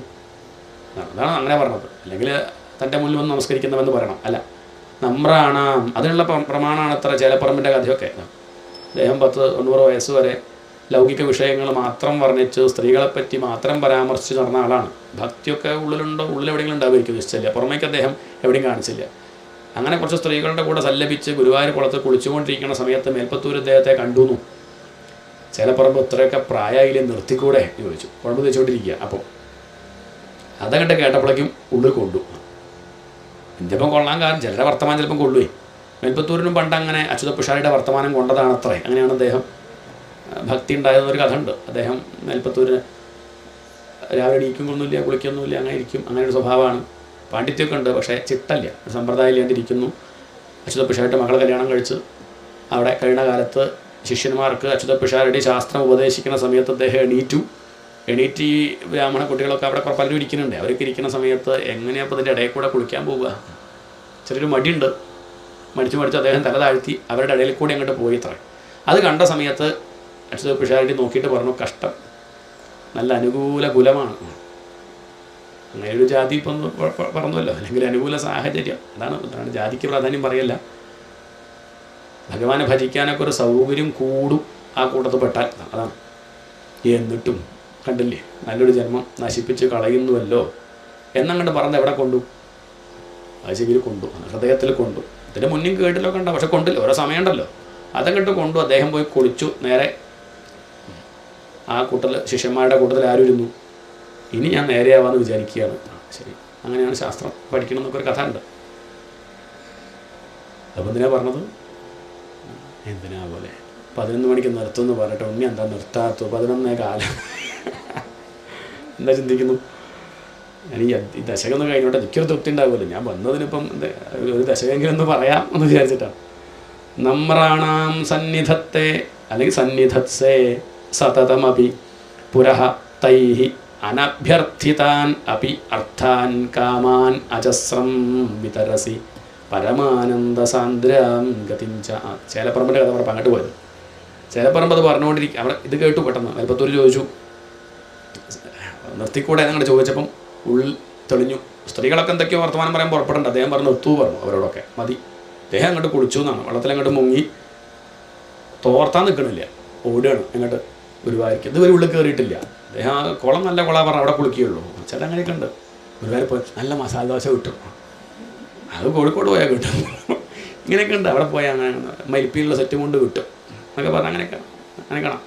അവിടെ പോയാൽ ജുബ്ബ വാങ്ങാൻ കിട്ടും. അങ്ങനെയൊക്കെ കിട്ടും, കിട്ടില്ല എന്നല്ല. പ്രധാനം അവിടെ എന്താണെന്ന് വെച്ചാൽ അത് നോക്കില്ല. ഇതുവരെ അവിടേക്ക് പോകാത്ത അദ്ദേഹം അങ്ങോട്ട് കയറാൻ പുറപ്പെടുകയാണ്. തൻ്റെ ആയുസ് തീരാറായോ എന്ന് തോന്നൽ. അതാണോ ഇനിയിപ്പം മേൽപ്പത്തൂർ വ്യംഗ്യമായിട്ട് സൂചിപ്പിച്ചത്. അദ്ദേഹം ഒരു ശ്ലോകം ചൊല്ലിങ്ങോണ്ട് ഓടുകയാണ്. അതാണ് വളരെ പ്രസിദ്ധമായിട്ടുള്ള ശ്ലോകമാണ്. ഘട്ടുവാങ്കോ ഘടികാദ്വയേന. ഭഗവാനെ കണ്ടില്ലേ, ആ ഘട്ടുവാങ്കനൊരു മുഹൂർത്തം കൊണ്ട് മുക്തി കൊടുത്ത ആളല്ലേ അങ്ങ്. അപ്പം അധികം സമയമൊന്നും വേണ്ടല്ലോ അങ്ങനെ അടുത്തേക്ക് വരാൻ. പരീക്ഷത്തിന് 7 ദിവസം കൊണ്ട് കിട്ടി. 6 മാസം കൊണ്ടാർക്ക് നമ്മളെ 5 മാസം തപസ് ചെയ്തിട്ടുണ്ട് ധ്രുവന്. എനിക്കിപ്പോൾ 90 വയസ്സായി. കിട്ടുമോ? ഇനി സമയവുമില്ല. ഇനി എത്ര കാലം ഉണ്ടെന്ന് അറിയില്ല. ഇനി എത്ര കാലം ഉണ്ടോ അത്ര കാലം ഞാൻ ഇനി മറ്റു ചിന്തകൾ എനിക്കുണ്ടാവില്ല. അങ്ങനെ മാത്രമേ ഞാൻ ഭജിക്കുള്ളൂ എന്ന് പറയുമ്പോഴേക്ക് അദ്ദേഹം കൊടിമരം വരെ എത്തിയിട്ടുള്ളൂ. ആയുസ് കഴിഞ്ഞു. അവിടെ കണ്ട് വീണു. പിന്നെ ആ നമസ്കരിച്ച ദിക്കിലേക്ക് ആരിറങ്ങി വന്നു? ഗുരുവായൂരപ്പൻ കൂടെ ഇറങ്ങി അദ്ദേഹത്തെ കൂട്ടി കൊണ്ടുപോയി അത്രേ. അങ്ങനെയാണ് കൊല്ലത്തിൽ ഒരിക്കൽ ശ്രാദ്ധൂട്ടും ഗുരുവായൂരപ്പൻ. ആർക്ക്? ചേലപ്പറമ്പിന് ശ്രാദ്ധൂട്ടിനൊരു ഗുരുവായൂർ ഐതിഹ്യത്തിൽ അത് കാണാം എന്ന് പറഞ്ഞാൽ ഈ ഒരു ശ്ലോകത്തിൻ്റെ വ്യാഖ്യാനമാണ്. നമ്രാണാം സന്നിധത്തെ. നമസ്കരിക്കുന്നവൻ്റെ അടുത്തേക്ക് അങ്ങോട്ട് എഴുന്നള്ളുന്നവൻ. ഇനി അദ്ദേഹം ചോദിച്ചത് മുഴുവൻ കൊടുക്കോ? ഇല്ല. ചോദിച്ചത് കൊടുക്കില്ല. ചോദിച്ചത് കൊടുക്കൂട്ടോ. ഒന്നും ചോദിക്കാത്തവനോ തന്നെ കൊടുക്കും. ഇത് ആർക്കും അറിയില്ല. നമുക്കെന്തെങ്കിലും കിട്ടിയാൽ മതി എന്നുള്ള പറയാം. ഗുരുവായൂരപ്പനെ വേണ്ട, അങ്ങ് അവിടെ ഇരുന്നാൽ മതി. അങ്ങ് വീട്ടിലെന്താ കാര്യം? ദുര്യോധന എന്താ പറഞ്ഞത്, കൃഷ്ണൻ താൻ വന്നിട്ട് എന്താ കാര്യം, ആയുധമില്ലാണ്ട് താൻ എൻ്റെ കൂടെ വന്നിട്ട് എന്താ കാര്യം, യുദ്ധത്തിന് ക്ഷണിച്ചതാ കൃഷ്ണനെ. കൃഷ്ണൻ പറഞ്ഞു ഞാൻ ആയുധമില്ലാണ്ട് വരാം. ദുര്യോധനൻ പറഞ്ഞു ഞാൻ സദ്യക്ക് വിളിച്ചതല്ല, ഊണഴിക്കാനാണ് വെച്ചാൽ ആയുധമില്ലാണ്ട് വരാം. ഇതിപ്പം യുദ്ധത്തിന് വിളിച്ചപ്പോഴേ. എന്നാൽ അർജുനൻ സമർത്ഥൻ. അർജുനൻ പറഞ്ഞു എന്ത്, കൃഷ്ണ നീ ഒപ്പം ഉണ്ടായാൽ മതി, ആയുധം ഉണ്ടാവില്ല അർജുന, അതൊക്കെ അങ്ങയുടെ ഇഷ്ടം, അങ്ങ് ആയുധം എടുക്കാണ്ടിരിക്കുക ചെയ്തോളൂ, പക്ഷെ ഒപ്പം ആര് വേണം, ഇതല്ലേ ഭക്തി. അതുകൊണ്ടാണ് ആര് ജയിച്ചത്, കൈവർത്തക കേശവ. ആളിലൊന്നുമില്ല, ഭഗവാന്റെ സൈന്യം മുഴുവൻ എവിടെയാണ്, ഭഗവാന്റെ സൈന്യം ലക്ഷക്കണക്കിന് നാരായണീയ സൈന്യം, അത് ദുര്യോധൻ്റെ അടുത്താണ്. പക്ഷെ ജയിച്ചതാരാ, പാണ്ഡവരല്ലേ. എന്താ കാരണം, ഭഗവാനെ മതി എന്ന് പറഞ്ഞുകൊണ്ടാണ്. നമ്മളെന്താ പറയുക, ഭഗവാന്റേത് മതി. അതാണ് വ്യത്യാസമുണ്ട്, വിഭക്തി വ്യത്യാസമുണ്ട്. ഭഗവാനിൽ നിന്ന് വേണം, ഭഗവാനെ വേണ്ട, ഭഗവാനിൽ നിന്ന് ജോലി വേണം, ഭഗവാനിൽ നിന്ന് കല്യാണം വേണം, ഭഗവാനിൽ നിന്ന് വീട് വെക്കണം, ഭഗവാനിൽ നിന്ന്. പണ്ടൊരു പ്രസിദ്ധമായിട്ടുള്ള കഥ അല്ലേ, അത് കുറച്ചമ്മമാർ നാരായണീയം വായിച്ച സമയത്ത് ഭഗവാൻ പ്രത്യക്ഷപ്പെട്ടു എന്ന് കേട്ടില്ലേ കഥ, ഇല്ലേ? വലിയ കേട്ടില്ല, അത് കേട്ടിട്ടുണ്ടോ? ഞാൻ തന്നെ പറഞ്ഞു കേട്ടിട്ടുണ്ടാവും. അത് കഥ അങ്ങനെ പലതിലും മാറ്റി പറയും, എന്നാലും സംഗതി കേട്ടിട്ടുണ്ടാവും. അങ്ങനെ നാരായണിയൊക്കെ വായിച്ച് അഗ്രേ പശ്യാമി എന്നൊക്കെ അങ്ങോട്ട് പറഞ്ഞപ്പോൾ ആര് വന്നു, ഗുരുവായൂരപ്പം വിചാരിച്ചു ഭക്തന്മാരാവും എന്ന് കരുതി, ഭക്തകളാവും എന്നാൽ കണ്ടോട്ടെ എന്ന് കരുതി അങ്ങോട്ട് വന്നതാ. വന്നപ്പം അവർ വിശ്വസിക്കുന്നില്ല, എന്തിനും വിശ്വസിക്കുന്നില്ല. ഭഗവാൻ പറഞ്ഞു ഞാൻ ഗുരുവായൂരപ്പനാണ്, പിന്നെ ഗുരുവായൂരപ്പൻ അങ്ങോട്ട് ഇറങ്ങി വരില്ലേ, നോക്കണേ, വന്നാലും വിശ്വസിക്കില്ല. അവസാനം ഗുരുവായൂരപ്പൻ പറഞ്ഞു ഞാനിപ്പോൾ ഇതെങ്ങനെയാണ് വിശ്വസിപ്പിക്കേണ്ടത് പറഞ്ഞാൽ അങ്ങനെ ചെയ്യാം. അപ്പോൾ അവിടുത്തെ ഒരു അമ്മ ഒരു ഇഷ്ടിക കൊണ്ട് കൊടുത്തു, ഇത് നീ സ്വർണ്ണമാക്കിയാൽ വിശ്വസിക്കാൻ പറഞ്ഞു. ഗുരുവായൂരപ്പൻ അത് തൊട്ടു, അത് സ്വർണ്ണമാക്കി. അപ്പോൾ ഗുരുവായൂരപ്പൻ എന്ത് വിചാരിച്ചു, ഇനി അമ്മമാരൊക്കെ ഇവിടെ ഇരുന്ന് എന്നെ ഭജിച്ച് ആശ്രയിച്ച് നാമം ജപിച്ചിരിക്കുന്ന വിചാരിച്ചതെങ്കിൽ തെറ്റി. അമ്മമാരൊക്കെ ഓടി എങ്ങോട്ട്, ഇഷ്ടിക വെറുക്കാൻ. അവർ കമ്പനിക്ക് ഓടിയതാണ്. എന്നാൽ കൊണ്ടു കൊടുത്ത നമ്മളിതല്ലേ ചെയ്യണമെന്ന് ആലോചിച്ചാൽ മതി, നമ്മൾ തന്നെയല്ലേ ചെയ്യണമെന്ന് വെറുതെ ഒന്ന് ആലോചിച്ചാൽ മതി. ഭഗവാൻ ചോദിച്ചു വിചാരിക്കുക എന്നെ വേണോ ലക്ഷ്മിയെ വേണോ, നമ്മളെന്താ പറയുക, സുധാമാവ് പറഞ്ഞു അങ്ങനെ മതി എന്നാ. അയാൾക്ക് ദാരിദ്ര്യ, അയാൾ പറഞ്ഞു എനിക്ക് കുഴപ്പമില്ല, ദാരിദ്ര്യം സന്തോഷമാണ്, ഉണ്ടായാലുള്ള വിഷമം ബുദ്ധിമുട്ടാണ്, ഉണ്ടായിക്കഴിഞ്ഞാൽ പണം ഉണ്ടായാൽ അയാൾ അധപ്പതിക്കാൻ സാഹചര്യം കൂടുതലുണ്ട്. ദാരിദ്ര്യം എന്ന് പറഞ്ഞത് അത് ഭക്തന്മാർക്കൊരു ഐശ്വര്യമാണ്, അതൊരു സന്തോഷമാണ്. അതാകുമ്പോൾ സുഖമാണ്, ഭജിക്കാനൊക്കെ സൗകര്യമില്ലേ, ഇല്ലേ, അതൊരു സൗകര്യമാണ്. അതാണ് വ്യത്യാസം. നമ്രാണാം സന്നിധത്സേ തൈര അഭ്യർത്ഥിതാൻ, അവർ അഭ്യർത്ഥിക്കേണ്ട കാര്യമില്ല, ഭഗവാൻ അറിയാം അവർക്ക് എന്ത് കൊടുക്കണം എന്നുള്ളത്, അവർക്ക് എല്ലാം കൊടുക്കും. പരമാനന്ദ സാന്ദ്രാം ഗതിം ച, അവർ ചോദിച്ചിട്ടില്ലെങ്കിലും അവർക്ക് ആനന്ദം കൊടുക്കും. സമാധാനം വേണമെന്ന് പ്രാർത്ഥിക്കൊന്നും വേണ്ട, അവർക്ക് എന്ത് കൊടുക്കും, അവർക്ക് ഭൗതിക നേട്ടമൊന്നും ആഗ്രഹമില്ല, എന്നാൽ പിന്നെ സമാധാനം കൊടുക്കാമെന്ന് ഭഗവാൻ തീരുമാനിക്കും. ഇത്തം നിശേഷലഭ്യോ നിരവധിക ഫല, നിരവധിക ഫല, ചില നിരവധി കഫല എന്നൊക്കെ വായിക്കും, ശ്രദ്ധിക്കണം. നിരവധിക ഫല പാരിജാതോ ഹരേത്വം, അങ്ങ് പാരിജാതാണ്. ഏത് പാരിജാതം, ചോദിച്ചത് മുഴുവൻ കൊടുക്കും പാരിജാതം. പക്ഷെ പാരിജാതത്തിന് കുഴപ്പം എന്താ, ചോദിച്ചത് കൊടുക്കുന്നുള്ളതാണ് കുഴപ്പം. വിചാരിച്ചതൊക്കെ കിട്ടുവേ, വേണ്ടാത്തത് വിചാരിച്ചാലും കിട്ടുവേ. അങ്ങനെ കുഴപ്പം ആർക്കുണ്ട്, ഇല്ലേ? വ്യത്യാസം മനസ്സിലാവുന്നുണ്ടോ? ഇല്ല.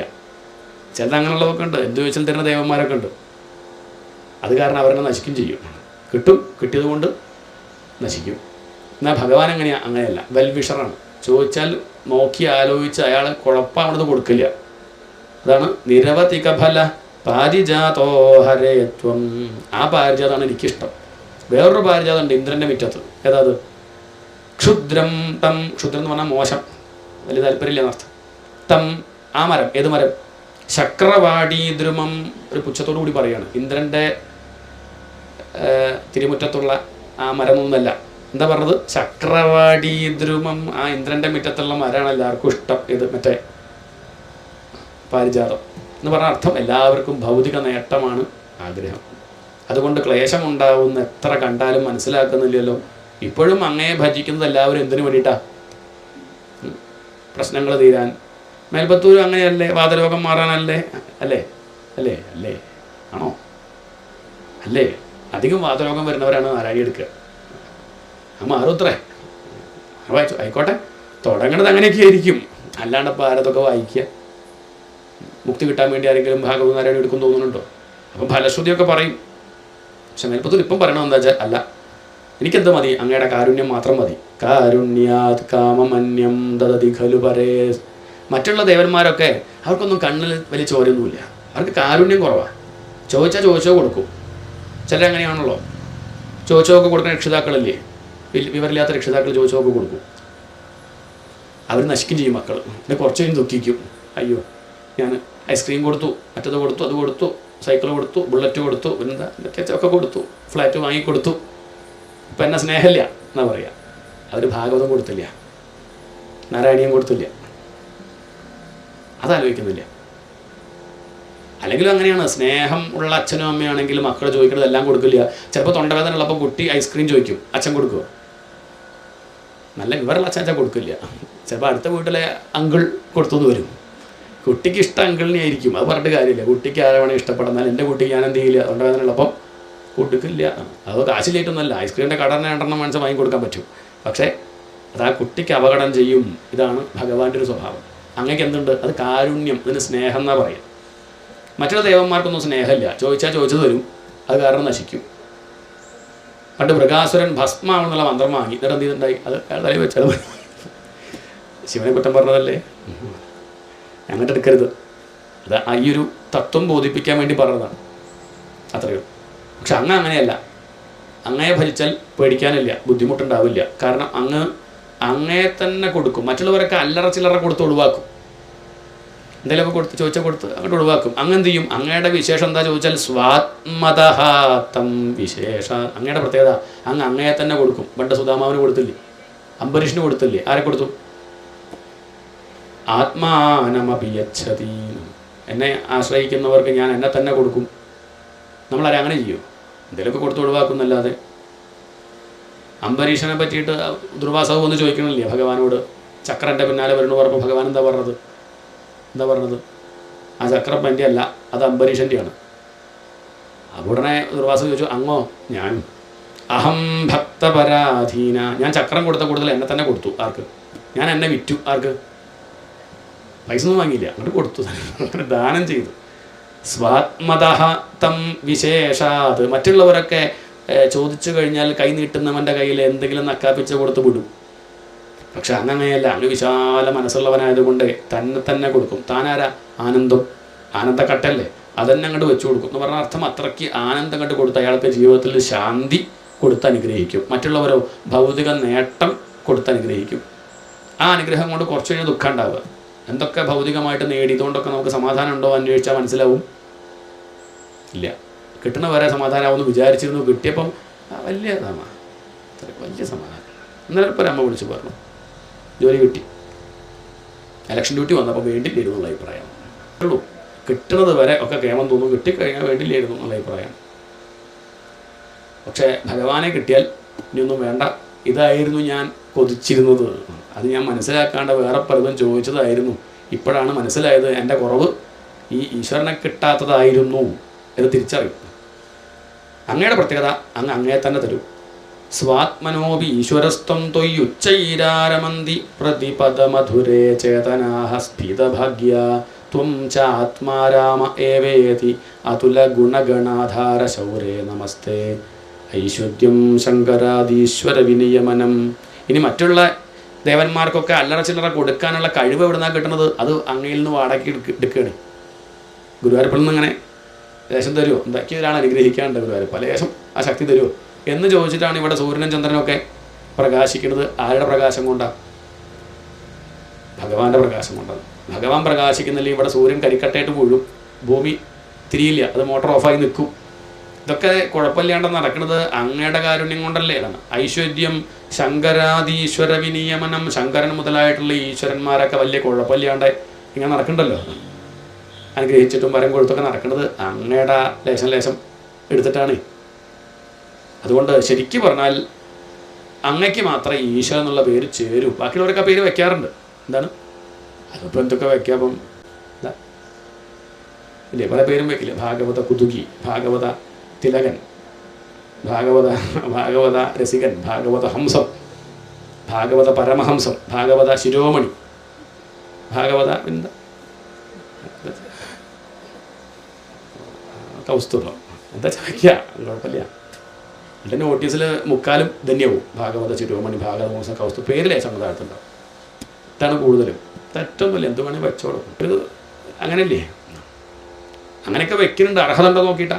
ആണോ അർഹത നോക്കിയിട്ടാ? ഭാഗവത ചില സ്വാഗതമൊക്കെ പറയുമ്പോൾ ഭാഗവത അരച്ച് കലക്കി കുടിച്ച ആളെന്നൊക്കെ അങ്ങനെ പറയും.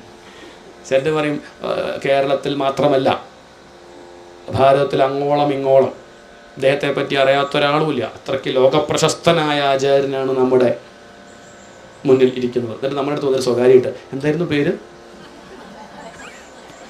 ഇയാളോട് ഇതിലും വലിയൊരു അവഹേളനം ലോകം അയാൾക്ക് തന്നെ അറിയില്ല. അത് വെറുതെ ഇതൊരു മധ്യ സമ്പ്രദായമാണിത്. അത്ര എങ്ങനെയൊക്കെ പറയണ്ട. അല്ലാണ്ട് ഇപ്പോൾ എന്താ പറയണ്ടു, ഒരാൾ വന്നിരിക്കുമ്പോൾ പോഴ്ത്തണ്ടേ? ഒന്നുമില്ല. പണ്ടൊക്കെ അതിലൊക്കെ വലിയ ഭ്രമണ്ടായിരുന്നു, ഇപ്പോൾ ഒന്നുമില്ല. അപ്പോൾ അതൊക്കെ കേട്ടാൽ ലോണം മനസ്സിലായി എന്താ ഒക്കെ ഉള്ളത്. ഇപ്പോൾ ലോകത്തെ ഏറെക്കുറെ പിടി കിട്ടിക്കഴിഞ്ഞു, ഇനി അതിലൊന്നും വീഴില്ല. അത്രയേ ഉള്ളൂ. ഇപ്പോൾ പേര് നോക്കിയിട്ട് അർഹത നോക്കിയിട്ടൊന്നുമല്ല, അങ്ങോട്ട് വയ്ക്കും ബ്രഹ്മശ്രീ ശ്രീ ശ്രീ ശ്രീ എന്നൊക്കെ അങ്ങോട്ട് വയ്ക്കാന്നല്ലാതെ എന്ത് ബ്രഹ്മം, ഇത്രയേ ഉള്ളൂ. ഇതേപോലെ ശരിക്കും പറഞ്ഞാൽ ബാക്കിയുള്ള ദേവന്മാരൊക്കെ ദേവൻ എന്നൊക്കെ പറയുന്നുണ്ട്, ഈശ്വരനായി ഈശ്വരൻ എന്നൊക്കെ പറയുന്നുണ്ടെങ്കിലും ഭഗവാനെ ശരിക്കും പറഞ്ഞാൽ ആ പേര് ചേര് ആർക്ക് മാത്രമാണ്? ആ ഈശ്വരൻ എന്നുള്ള പേര് ശബ്ദത്തിൻ്റെ ആശ്രയം അങ്ങാണ് എന്ന് പറഞ്ഞാൽ ആ പേര് അങ്ങയ്ക്ക് മാത്രമേ ചേരുള്ളൂ. അതാണ് എൻ്റെ അഭിപ്രായം എന്ന് പറഞ്ഞ് ഇപ്പോഴത്തെ ഒരു 1-ാം ദശകം ഭഗവാന്റെ പാതാരബന്ധങ്ങളിൽ സമർപ്പിക്കുകയാണ്. ഗുരുവായൂരപ്പന് അദ്ദേഹം തന്നെ പറ്റി വർണ്ണിച്ചത് പോരാന്നൊരു തോന്നൽ, ഒന്നുകൂടി ഒന്ന് വിസ്തരിച്ച് വർണ്ണിച്ചൂടെ എന്നൊരു തോന്നലുണ്ടായിട്ടുണ്ടാവാം. അങ്ങനെയാണ് അടുത്ത ദശകം മേൽപ്പത്തൂർ തോന്നിയിട്ടുണ്ടാവും, പോരാ ഞാൻ അങ്ങോട്ട് വേണ്ട പോലെയായിട്ട് വർണ്ണിച്ചില്ലേ, മറ്റു കാര്യങ്ങളൊക്കെ അങ്ങോട്ട് കൂടുതൽ പറഞ്ഞു, ഭഗവാന്റെ രൂപത്തെ അങ്ങോട്ട് വർണ്ണിച്ചില്ലല്ലോ. അടുത്തത് ഭഗവാന്റെ സ്വരൂപത്തെ വർണ്ണിക്കുകയാണ്.